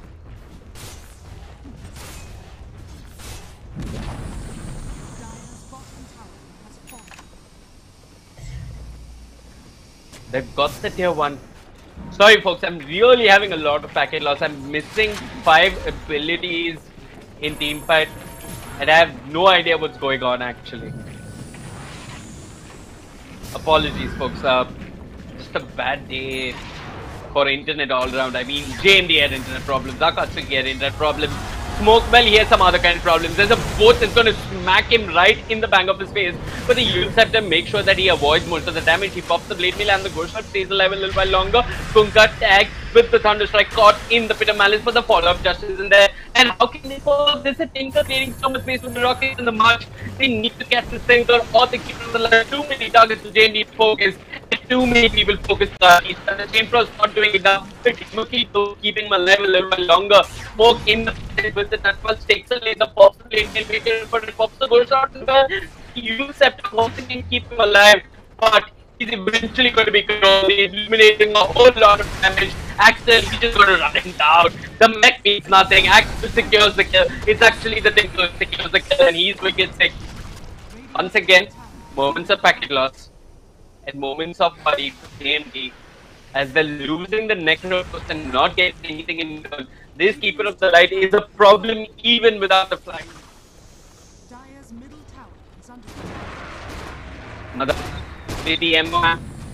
The Mask of Madness goes onto the tower. He's sitting into a BKB and honestly don't see any answers to save these lineup just yet. I mean, they haven't got answers to 4 out of 5 of the Akatsuki heroes. And Axel's got the relic as well. 30 minutes in. It's nearly a 10k net worth advantage in favor of Akatsuki. I'm honestly still I'm sort of pissed off about my prediction. I thought JMD had the stronger team fight, but I mean, Keeper of the Light is a broken hero. There's no better way to put it. Really curious to see how the Chinese teams deal with Liquid. I guess you ban out the Keeper of the Light in the first phase, or you pick him up. Either one of the two.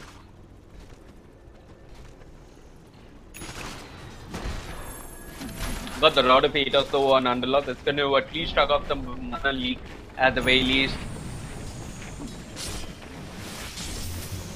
And yeah, they can use it right now. In control Dota use loads of Tornado, keep it a Malice doing its work. That is not interested. The bolt resistance you to Axel. Necropus thrown up in the air for Axel. Doing the work, doing the damage. The Reaper side not in. Akatsuki don't lose a single team member. And Invoker just barely makes it out of the seat of his seat. Pops a Ghost Walk, runs out there. And the Keeper of the Light is just going to heal them all right back. Axel's even going to TP back to base. Complete his Radiance. And Akatsuki pushing for another tier 2. It is daytime now, so JMD playing with another disadvantage. So one of the ways you could try and deal with the Keeper of the Light lineup is not let them group up. Which means going Dawa and finding pickoffs every moment you see them split. It is something that VP tried to do. But yeah, JMD This could be the last fight they probably end up taking. The Firestorm doing its work, but March repelling most of JMD. Axel standing on the front lines with his Radiance. Doesn't give a damn. Tornado EMP. This is going to take away the mana. Only for the Keeper of the Light to make sure that comes right back. Smoke runs in with the Blade Mail, but he's been mana leaked. The call down is there from the Gyrocopter. They're running down Zeus on the Underlord. The Meatball comes out as well. Smoke to fall. And that's the end of the Necroforce. 48 seconds with no Necroforce. The Chain Push doing a whole lot, but JMD forced the back top. Axel finally dies to the Sunstrike. That's a killing spree taken away. But that's a tier 3 that's fallen. Akatsuki more than pleased with themselves. GH God, what have you done? I mean, this is not a good trend. I don't like this Keeper of the Light, honestly. What a disgusting hero.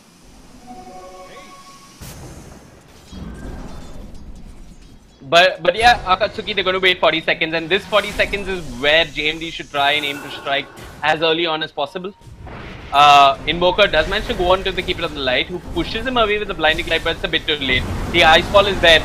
Boat doesn't even connect on the Invoker. What was that Kunkka thinking? The Tornado is there. This might be the death of the KOTL detection.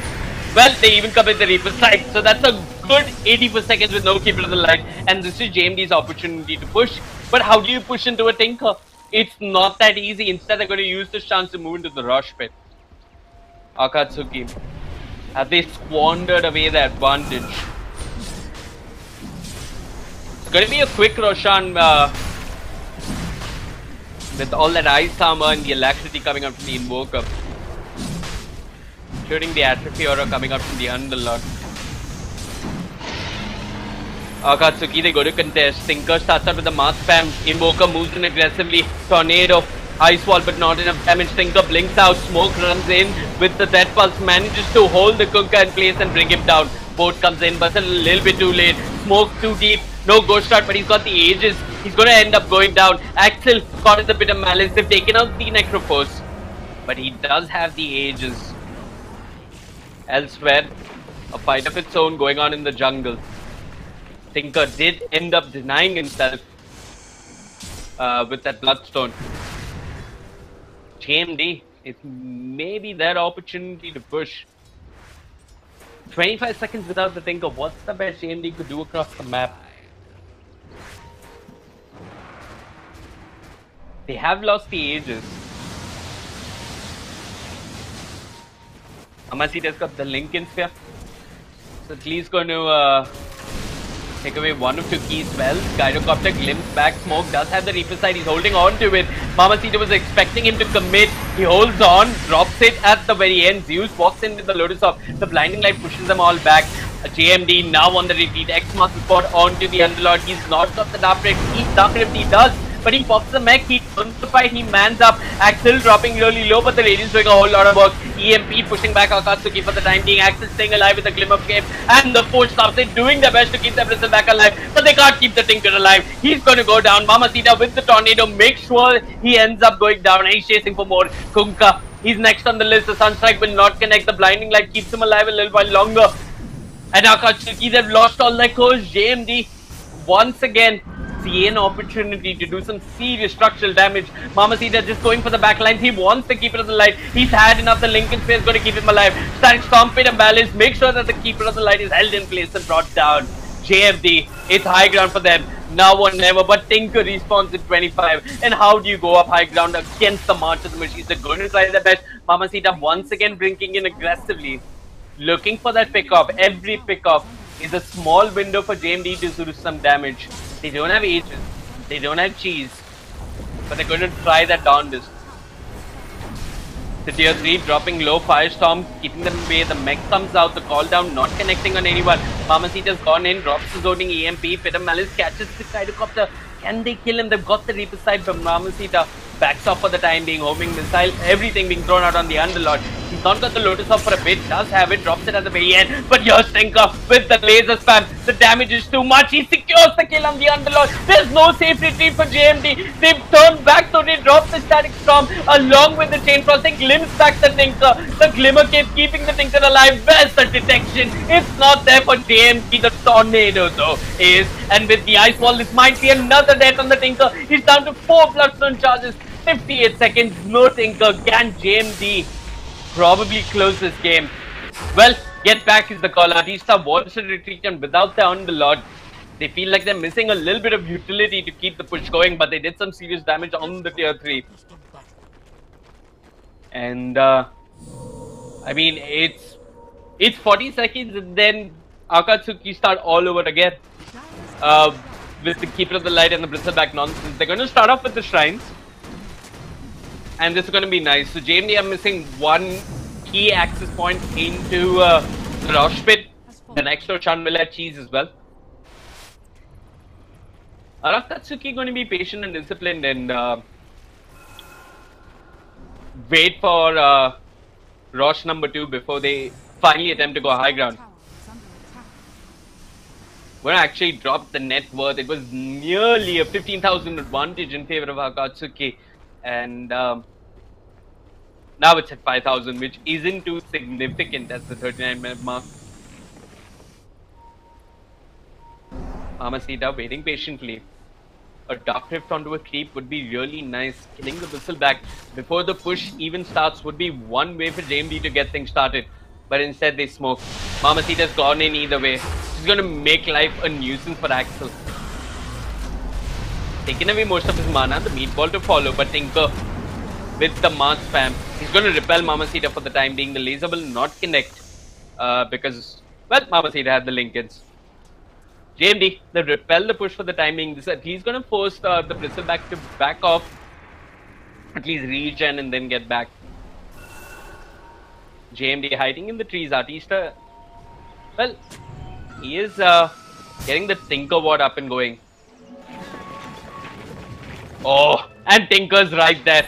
They've set up the trap perfectly. Tinker starts off with the Mars spam. Tornado will not clip. Tinker jumps into the trees. Little too over-eager on the Invoker there. Tinker once again TPs to the top lane. JMD can almost sense that kill. But the bigger problem is Akatsuki just marching down into their base. Axel's got the spell lifesteal talent as well.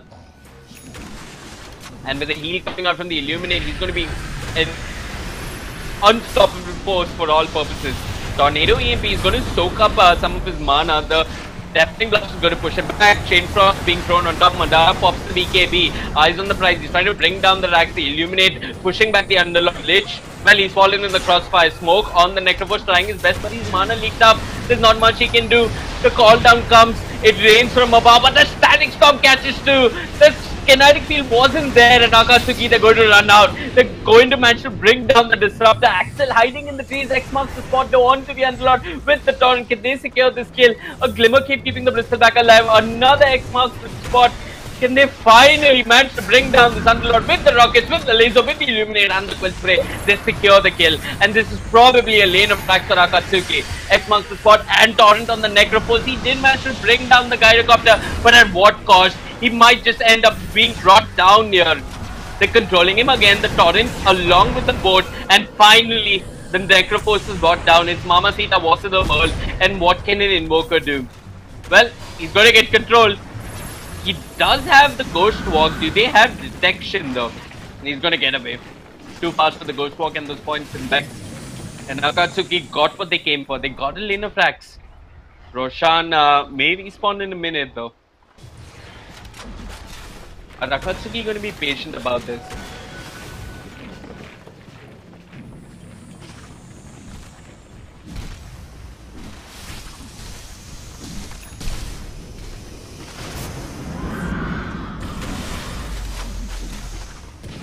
The pipe, keeping Axel alive. Artista needs to be really careful. I mean, he queued up an Axe. He was really hopeful that he gets it. And Mamacita's had enough. He goes in with the Tornado, the EMP, the Deafening Blast. But Axel still alive. 8-1 charges and a lot of mana to come from the Keeper of the Light. Akatsuki can keep this push going, but Mamacita's going to catch them while they try to retreat.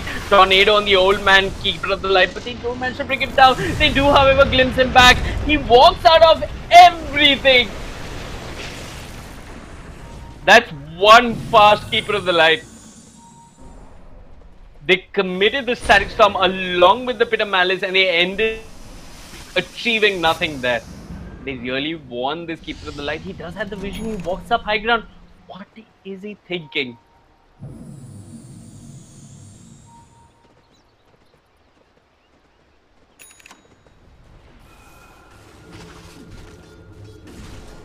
Akatsuki, they seem to have had enough.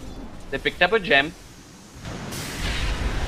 Mid lane, Tornado, EMP on the Bristol back. This time EMP didn't connect though, and that's a real problem for JMD. Smoke goes in, the call down rains from above. Madara doing a fair bit of damage. The laser doing a whole lot more. Smoke being controlled. He used himself to stay alive a little while longer. Pop blade mail gets controlled in the torrent. Axel surging in, the homing missile is there. Necropulse will fall without even getting the Reaper sight off. Axel chasing for more. The goo onto the disruptor. He does manage to get glimpse back. This time the EMP is there, but Axel will just walk it off. 67 seconds, no Necropulse. He does indeed have buyback, but Tinker, he's on the wrong side of the high ground and he's going to get controlled, but the Glimmer Cave keeps him alive. And Axel, he's healed up. It's becoming harder and harder for JMD to hold. And Lotus Orb on top of the Bristol back, they really need to burn out his mana. From behind comes Mamacita, he's looking for the Keeper of the Light, but he's got a Glimmer Cave and he has no detection. Meanwhile, mid lane, the boat comes crashing through, doesn't really connect on anyone. Same case with the meatball. JMD, they're throwing spells. There's a whiff of desperation in the air, and they've won this Bristol back badly. He just turns around with the goo, the call down once again from Madara. They've underestimated this Gyrocopter. He's doing a whole lot of damage. He's surging forward, Smoke, pops the blade mid, but he's controlled with X-Master Spot. He's not got his use scepter for 16 seconds, does manage to get the Reaper sight off. He manages to take down the Gyrocopter with him, but he's going to fall as well. 60 seconds, no Underlord. 109 seconds, no Gyrocopter. 85 seconds, no Necropulse. But Akatsuki, well, they feel pretty confident of going up the high ground there. The EMP taking away a fair bit of mana. Chain Frost bounce right back, and Itachi Uchiha secures the kill on Artista. Artista not respecting the Lotus Orb, dies to his own Chain Frost. Mamacita trying his darndest here with Tornadoes, but it's just not enough. It is night time, but there's a Keeper of the Light hanging around, making sure that everybody's healed up. And back comes the Tinker. He's got a BKB as well.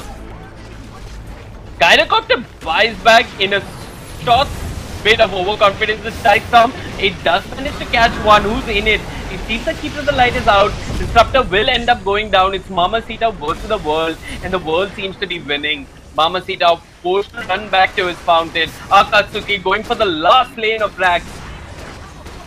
And JMD, they're not going to be too pleased with themselves. They tap out. GG, well played is the call.